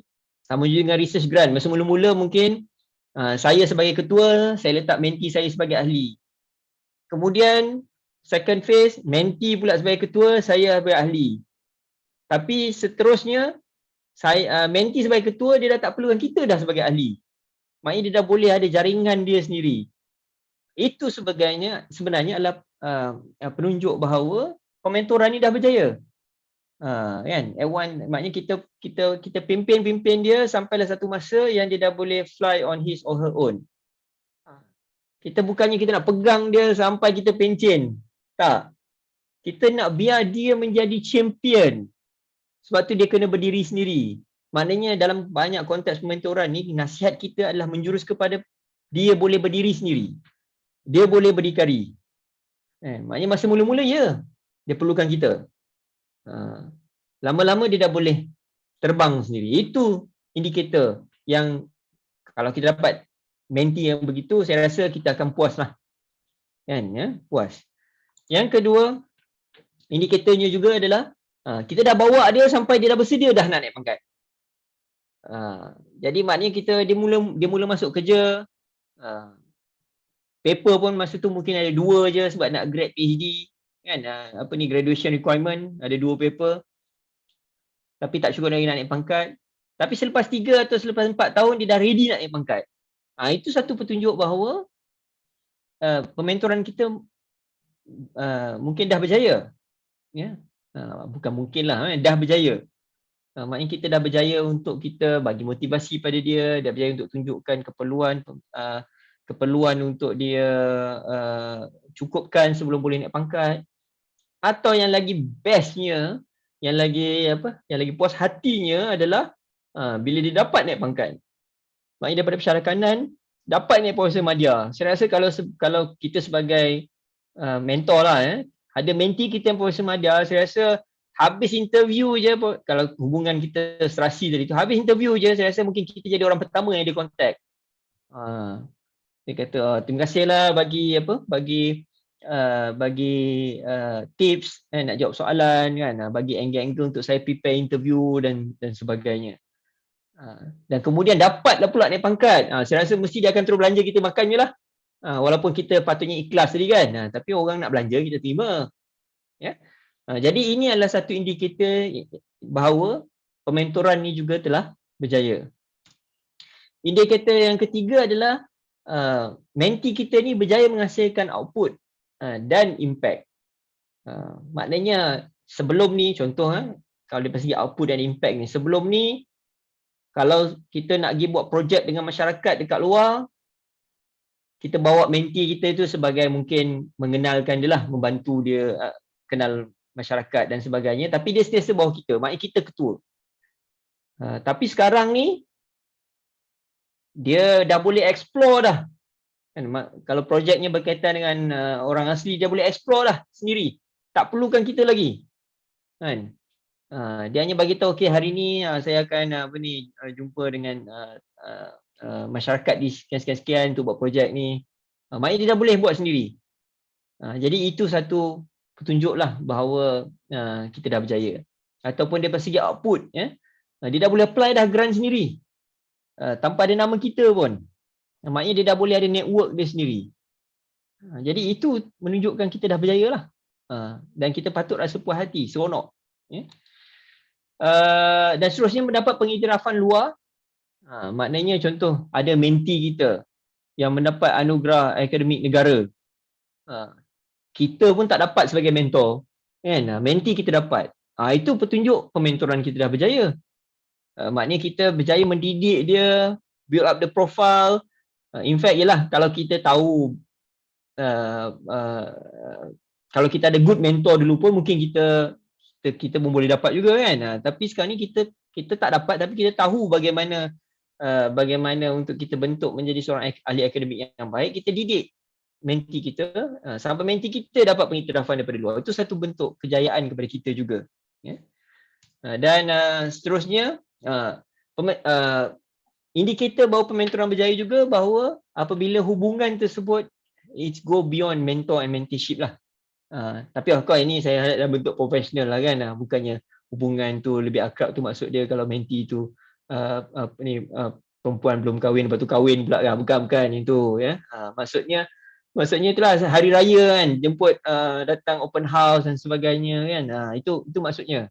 Maknanya hubungan tu dia dah jadi macam hubungan abang adik. Dia jadi macam hubungan kawan rapat. Kan, klik kan. Jadi dia dah bukan hubungan yang rasmi sahaja. Jadi itu satu petunjuk bahawa mentoring tu berjaya lah, ya. Jadi cabaran kepada mentor, okey, sikit lagi saya janji 11.30 tamat, sikit lagi. Cabaran kepada mentor, sebagai seorang mentor, yang pertama, kadang-kadang kita tak dapat mentee yang sesuai. Terutamanya kalau kita kata mentee yang di-assign kepada kita, kadang-kadang mungkin tak sesuai. Kadang-kadang mungkin dapat mentee yang arrogant, kan? Kadang-kadang dapat mentee yang setiap masa duk kacau je, contoh. Ya. Jadi ini cabaran kepada kita. Maknanya kita tak boleh nak memilih. Mungkin ada pensyarah baru yang masuk dalam jabatan, ketua jabatan kata, okay, minta kita untuk jadi mentor. Tapi bila kita kenal dia, gini orang ni punya, ada masalah kita kan. Tapi maknanya ini adalah cabaran kepada kita lah. Therefore kita kena cuba untuk atasi cabaran tersebut kan. Kita kena cuba untuk berkomunikasi dengan dia, tengok apa masalah dia dan sebagainya. Yang kedua, cabarannya menti tidak menerima cadangan ataupun kritikan. Maknanya menti ni ialah dia, kita cakap je dia kata I know better than you. Kan susah tu kan. Tapi ialah there is a limit. Kalau kita dah bagi cadangan, kalau kita dah bagi kritikan yang membina, tapi eventually menti sendiri yang tak dapat nak menerima, yang itu yalah dah besar, dari PhD pun up to him or up to her lah. Tapi ini memang satu cabaran. Maknanya kita dah kata you jangan buat macam ni, nanti ada masalah nanti. Tapi dia tak nak terima. Dia kata no, I know better than you. Kan susah kita.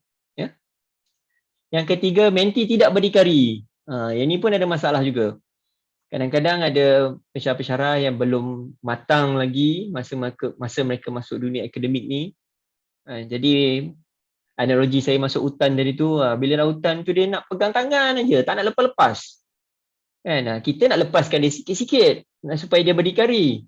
Kan? Dia tak nak lepas-lepas. Itu masalah kita. Kan? Jadi maknanya setiap hari duk mesej tanya ni macam mana, ni macam mana, ni macam mana. Itu masalah juga. Itu cabaran kepada mentor, kepada kita sebagai mentor. Menti yang tidak mempunyai keyakinan diri, yang ini pun ramai. Bila dia masuk dan dia melihat bahawa sasaran tu terlalu tinggi, dia hilang motivasi terus. Kita kata okey, mesti dapat setahun 2 jurnal Scopus. Setahun. Dulu masa buat PhD, throughout the PhD journey 3 tahun atau 4 tahun tu 2 jurnal. Sekarang ni setahun 2. Setengah orang mengambil tu sebagai cabaran dan dia up to the challenge. Dia cuba, tapi setengah orang bila cabaran tu dia lihat terlalu tinggi, dia hilang keyakinan diri, hilang motivasi diri, dia macam apa ni, getah tu dia tarik putus terus. Jadi dia tidak mempunyai keyakinan diri. Jadi ini mentor kena handle. Kan? Maknya menti kata tak apalah kan. Sebab ada yang datang pada saya, dia kata dia dah ready nak hantar surat letak jawatan. Yang muda-muda ni. Sebab tak boleh nak mendepani cabaran tu. Ini tugas mentor. Mentor kena cerita bahawa kehidupan di dunia akademik begini kan. Tak apa, tak dapat 2 jurnal, dapat 1 pun okey. 2 jurnal tu dapat markah 100. Untuk dapat markah penuh. Tapi kalau tak dapat markah penuh pun, implikasi kalau dapat 80 markah bagaimana, dapat 60 markah bagaimana. Maknanya kena cerita. Jadi itu tugas sebagai mentor, berhadapan dengan cabaran dapat menti yang tidak mempunyai keyakinan dirinya. Dan yang ni pun banyak berlaku. Menti tak memberi komitmen. Maknanya sebagai mentor, kita dah cuba dah. Okey, jom kita ngetih. Nak tahu apa progress kan. Menti pula bagi macam-macam alasan. Tak boleh lah hari ni nak pergi sini, nak pergi sini. Kan? Jadi maknanya mentor tidak mendapat peluang untuk buat yang saya nyatakan awal tadi lah, share pengalaman, share jatuh bangun dalam dunia akademik, bagi nasihat, bagi kritikan, lihat potensi. Semua mentor tak dapat nak buat. Sebab menti tak nak bagi komitmen. Tak pastilah menti tu tak suka mentor tu ke, kan? Ataupun menti tu jenis yang dia rasa dia dah boleh berdiri sendiri daripada awal lagi ke, kan? Tapi dia tak dapat menti tidak memberi komitmen. Walaupun mentor dah cuba. Jadi ini adalah cabaran-cabaran lah kepada mentor yang perlu diatasi supaya hubungan mentor-menti ni menjadi satu hubungan yang akan memberi impact kepada universiti, yang akan harvest the fruit later is the university lah. Maknanya proses mentor-menti ni menjadikan menti tu orang yang baik, orang yang menjadi bakal pemimpin masa hadapan yang akan untungnya universiti. Jadi walaupun kita buat kerja mentor-menti ni dalam bentuk hubungan one to one, mentor kepada menti, tapi yang hasilnya nanti adalah universiti. Ya. Jadi ada lagi satu, cabaran kepada mentee. Cabaran kepada mentee pula adalah yang pertama untuk mendapatkan mentor yang sesuai lah. Ya. Kadang-kadang mentee ni dia rasa mentor ni tak bagus, tak cukup untuk bagi inspirasi pada dia. And, so yang kedua untuk mentee, untuk dia buka minda dia terima cabaran, terima cadangan ya, ataupun kritikan. Kadang-kadang susah, terutamanya kalau dia rasa dia lagi hebat daripada mentor. Cabaran juga kepada mentee untuk dapat peluang yang sama dengan mentor. Sebab kadang-kadang ni bila mentor bercerita, mentor kata, okay, saya dapat grant international saya sebab dengan cara begini. So mentee belajar pengalaman tersebut tapi dia tak dapat ikut cara yang sama sebab dia tak dapat peluang yang sama, sebab dia tidak berkenalan dengan orang yang sama. Jadi maknanya perbincangan antara mentor dan mentee itu dia lebih perlu bersifat terbuka lah, bukan hanya very preskriptif. Kalau be very preskriptif akan jadi beginilah, maknanya mengharapkan peluang yang sama supaya dia dapat juga international grant macam mentor dia. Kepada mentee juga cabarannya adalah untuk bina keyakinan diri. Maknanya tadi tu saya kata cabaran pada mentor dapat mentee yang tak ada keyakinan diri, tapi kepada mentee pula macam mana dia nak bina keyakinan diri dia ni. So dia kena ada motivasi. And most of the time motivasi untuk berjaya dalam hidup kita adalah keluarga lah, kan, ayah kita ke mak kita ke, kan, ada keluarga kita, isteri, anak-anak ya. Dan cabaran kepada mentee juga kadang-kadang tadi saya kata cabaran pada mentor nak dapat mentee yang bagi komitmen, tapi cabaran pada mentee pula dia kata susah nak bagi komitmen sebab anak-anak dia kecil-kecil lagi. Mentor ni pula asyik ajak minum ngetih tengah hari, kan, makan tengah hari. Tengah hari dia kata dia nak kena pergi ambil anak jadi driver bas sekolah, kan, nak kena ambil anak hantar isu agama pula, kan. Jadi cabaran kepada mentee ni adalah untuk bagi komitmen.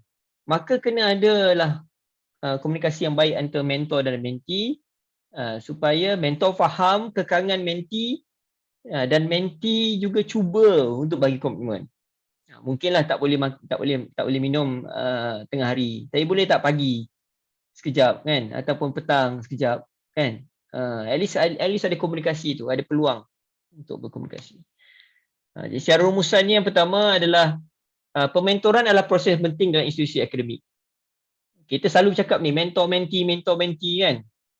Tapi buat masa sekarang ni agak kurang nampak hasilnya lah. Ada beberapa fakulti yang saya nampak bagus daripada segi mentor mentee-nya, tapi ada juga beberapa fakulti yang sebenarnya tak berapa nampak daripada segi proses pembangunan seorang pensyarah baru yang dibantu oleh mentor. Okay, itu yang pertama. Yang kedua, pementoran menjadikan tempat kerja sebagai ruang untuk membangunkan individu. Maknanya kita nak bangunkan pensyarah tersebut dalam ruang kerja dia sendiri, maknanya dalam department itu sendiri. Ya, jadi kita ni macam on job training lah, in other words. Maknanya kita bukannya mengharapkan kita hantar dia pergi 6 bulan belajar dekat luar untuk dia jadi seorang akademik yang baik, tak. Dia kena on job training dalam ruang lingkup kerja dia sendiri untuk dia menjadi seorang ahli akademik yang baik. Yang ketiga, pementoran memerlukan komitmen daripada kedua-dua pihak. Mentor kena bagi komitmen dan mentee juga kena bagi komitmen. Mentor kena kurang-kurang pun kena luangkan masa lah, kan. Tak semestinya mengetih, kan. Dekat pejabat tu boleh je panggil sekejap, kan. Tanya macam mana, dah ready nak apply Profesor Madya, kan. Tapi maknanya masa tu kena diperuntukkan lah. Bukan hanya mengharapkan mentee saja. Dan mentee pun samalah, walaupun mentee ada cabaran, mungkin keluarga yang muda dan sebagainya, tapi kena berusaha untuk from time to time jumpa dan refill balik motivasi tu. Itu yang saya katakan ni, saya suka dulu jumpa arwah Radin tu, bila masuk bilik dia, keluar bilik dia tu penuh dengan rasa motivasi. Dan yang keempat, mentor mentee ni adalah proses yang sementara. Kenapa saya katakan sementara? Sebab bila kita kata mentoring ni adalah sehingga mentee ni boleh berdiri atas kaki sendiri. Maknanya selepas tu, barat proses mentor-mentee tu dia dah habis, dia lebih kepada proses, dia lebih kepada hubungan sebagai rakan sekerja. Maknanya hubungan mentor-mentee dan prosesnya adalah sementara. Tapi hasilnya atau impaknya berkekalan sebab kita dapat seorang ahli akademik yang kompeten, yang boleh berdiri sendiri, yang menjadi champion dalam bidangnya. Jadi proses yang sementara pada peringkat awal, masa pensyarah tu pensyarah barulah kan. Bila jadi pensyarah lama, dia dah tak hubungan mentor-mentee begini lagi, dia jadi rakan sekerja. Tapi disebabkan oleh hubungan mentor-mentee yang baik ini, kita dapat seorang profesor yang mungkin akan naik menjadi profesor pada umur yang muda. Lebih muda pada masa kita jadi profesor. So impactnya baik untuk universiti. Dan dengan profesor tu kemudian dia boleh bagi impact kepada jabatan, kepada fakulti, kepada pihak luar. Dan so itu saja daripada saya. Terima kasih semua kerana meluangkan masa untuk saya berkongsi sedikitlah tentang expectation sebagai seorang mentor. Dan kalau kita ada mentee dengan kita hari ini, macam saya katakan tadi, that's the expectation of being a mentee as well. Kalau kita tahu apa mentor patut buat kat kita. Dan so itu saja. Kalau saya boleh buka ada sedikit lagi 15 minit begini untuk sebarang soalan ke ataupun ada yang ingin berkongsi pengalaman menjadi mentor atau berkongsi pengalaman menjadi mentee, dipersilakan. Okey, terima kasih yang berbahagia Profesor Teknologis Amikul Saripan. Banyak input yang diberikan Prof. Memang sangat bermanfaat lah kursus kita hari ini. Walaupun dalam tempoh sejam 45 minit ni sangat banyak input yang kita terima. Jadi kita buka kepada soalan, sekiranya ada rakan-rakan kita ingin bertanya soalan, boleh membuka soalan secara verbal ataupun tuan-tuan dan puan-puan saudara-saudari boleh tulis di ruangan chat, insya-Allah kita boleh bacakan. Ya, Prof. Jadi sementara menunggu soalan daripada rakan-rakan kita Prof, satu input yang menarik yang penting adalah komunikasi ya Prof antara mentor dan mentee ya. Banyak Prof ulang tentang perkara itu dan pentingnya untuk mentor memahami dan menyelami apa yang ada dalam mentee dan masuk ke dalam diri mentee, dan semestinya mentee juga akan terus belajar membugarkan pengalaman tersebut bersama mentor ya. Jadi Prof boleh dikatakan hubungan pementoran ni adalah hubungan yang saling menguntungkan Prof menguntungkan kepada mentor dan juga menguntungkan kepada mentee. Yes, jadi silakan jika ada soalan. Sila ada soalan daripada rakan-rakan kita yang mengikuti kita secara dalam talian, silakan. Tetapi ada satu tips Prof saya nampak daripada apa yang Prof kongsikan kepada kami. Sebenarnya nak menunjukkan bahawa bukan mentee ni tidak berpotensi Prof kan, tetapi mentee ni memerlukan bimbingan. InsyaAllah. Jadi benda itulah yang sebenarnya yang akan memberikan peluang kepada mentee untuk terus cemerlang, dan pada masa sama juga mentor juga akan dapat manfaat daripada apa yang diusahakan kepada mentee itu, insyaAllah. Ya, betul Mursyid. Dan pada masa yang sama kita juga dapat tengok dalam konteks kita, setting kita dalam universiti ni, banyak pementoran yang secara tidak rasmi itu dia berlaku secara tidak rasmi bermula dalam research group. Ya. Kita kalau terutamanya di fakulti-fakulti yang berteraskan kepada sains teknikal ni, kita selalunya kita ada satu research group yang agak rapat, dan dalam research group ni selalunya ada figura-figura yang memang dah lama, yang expert, yang hebat-hebat.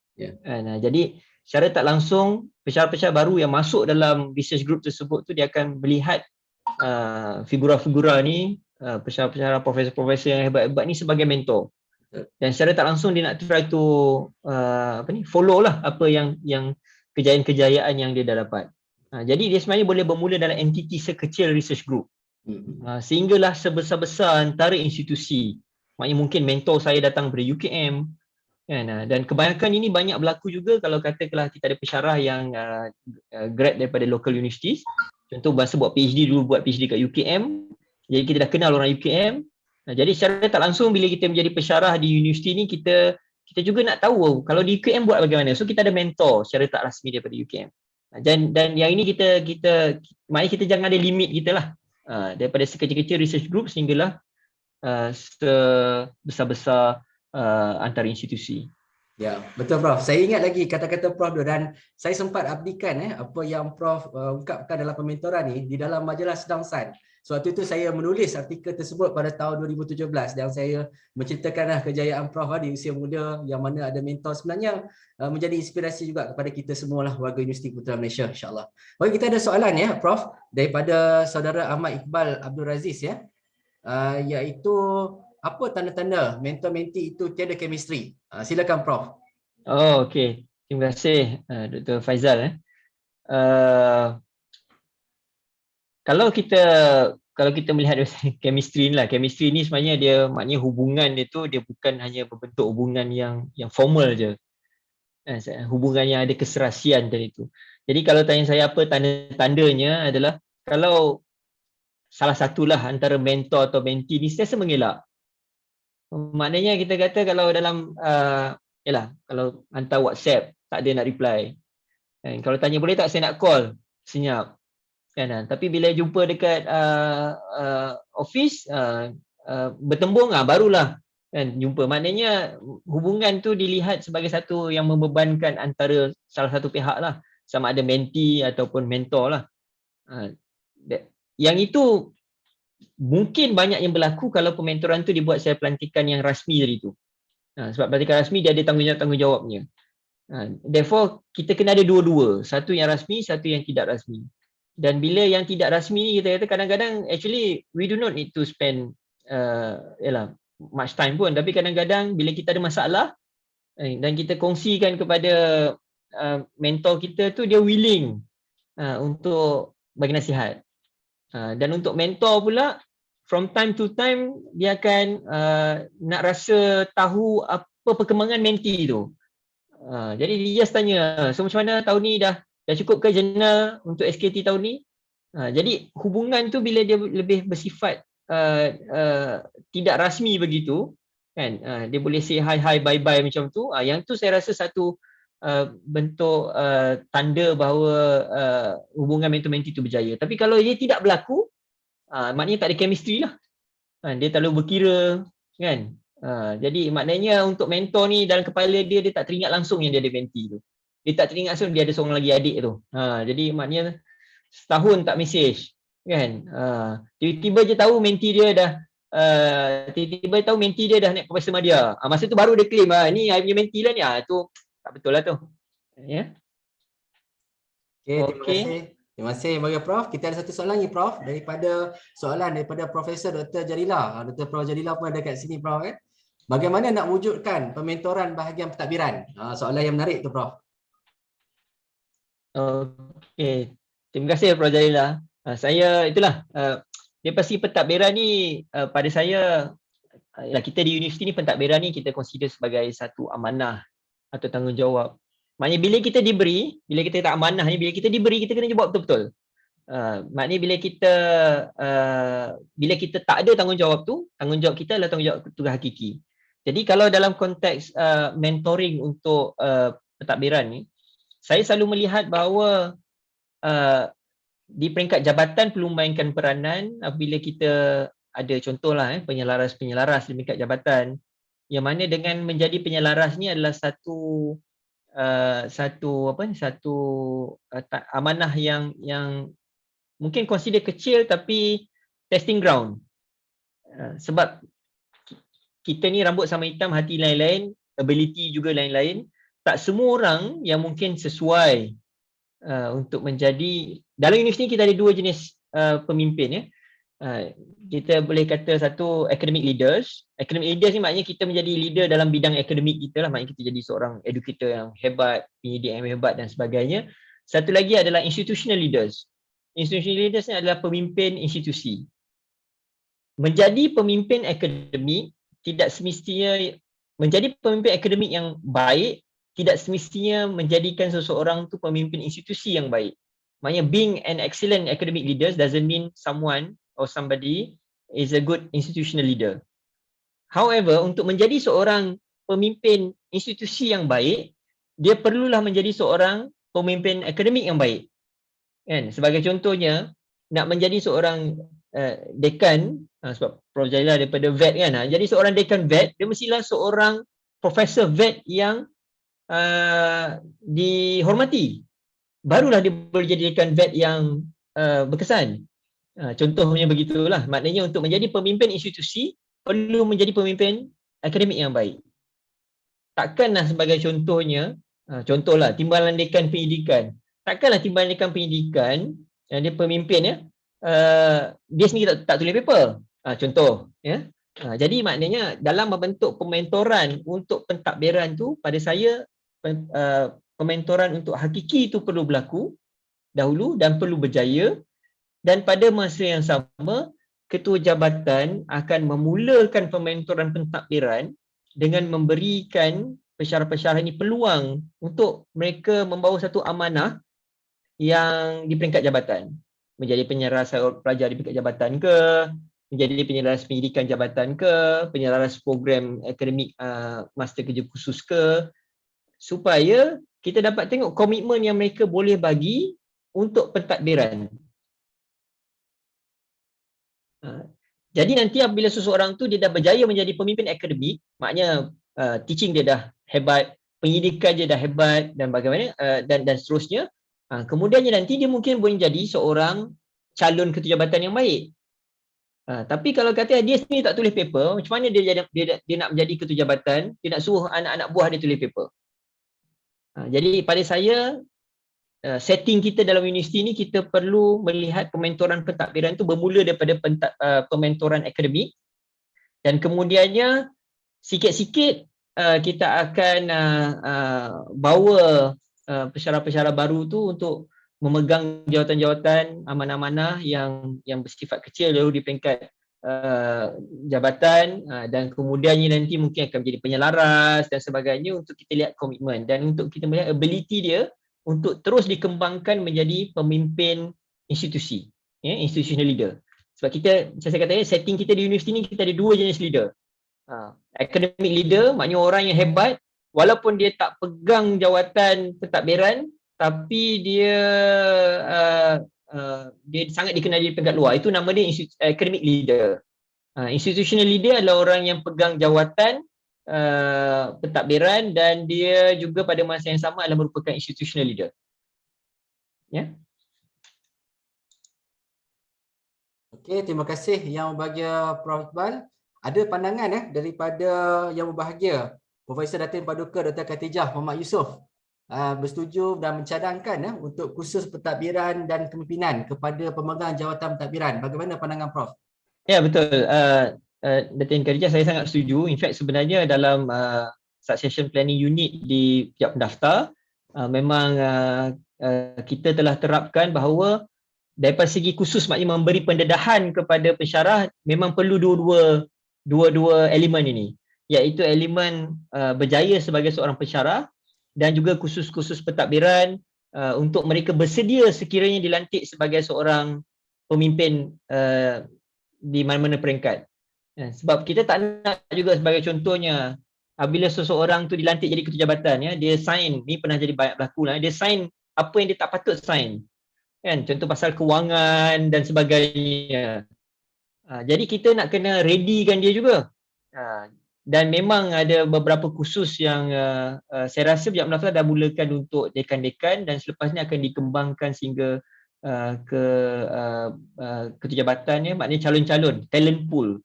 Kita ada talent pool kita untuk ketua jabatan sampailah ke yang atas, ya.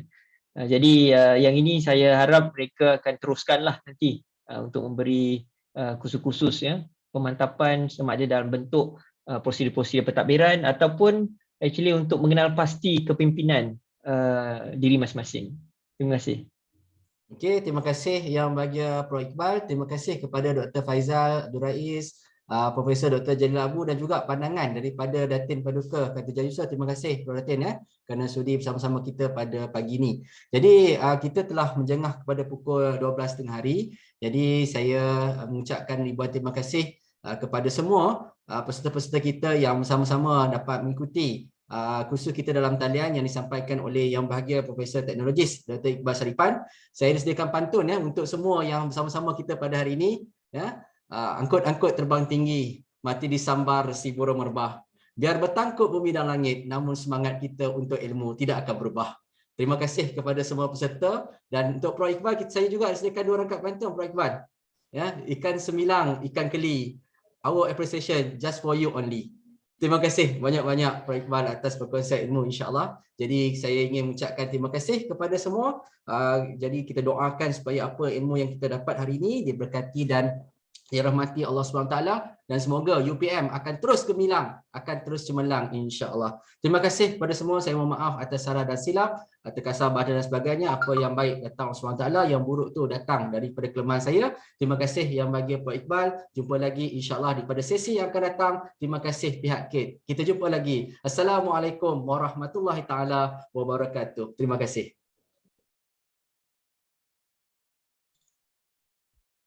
Terima kasih semua. Terima kasih. Semua, alhamdulillah. Terima kasih Prof. Terima kasih Kit. Terima kasih semua. Terima kasih Dr. Mursyid. Okay, terima kasih Prof. Thank you very much. Assalamualaikum.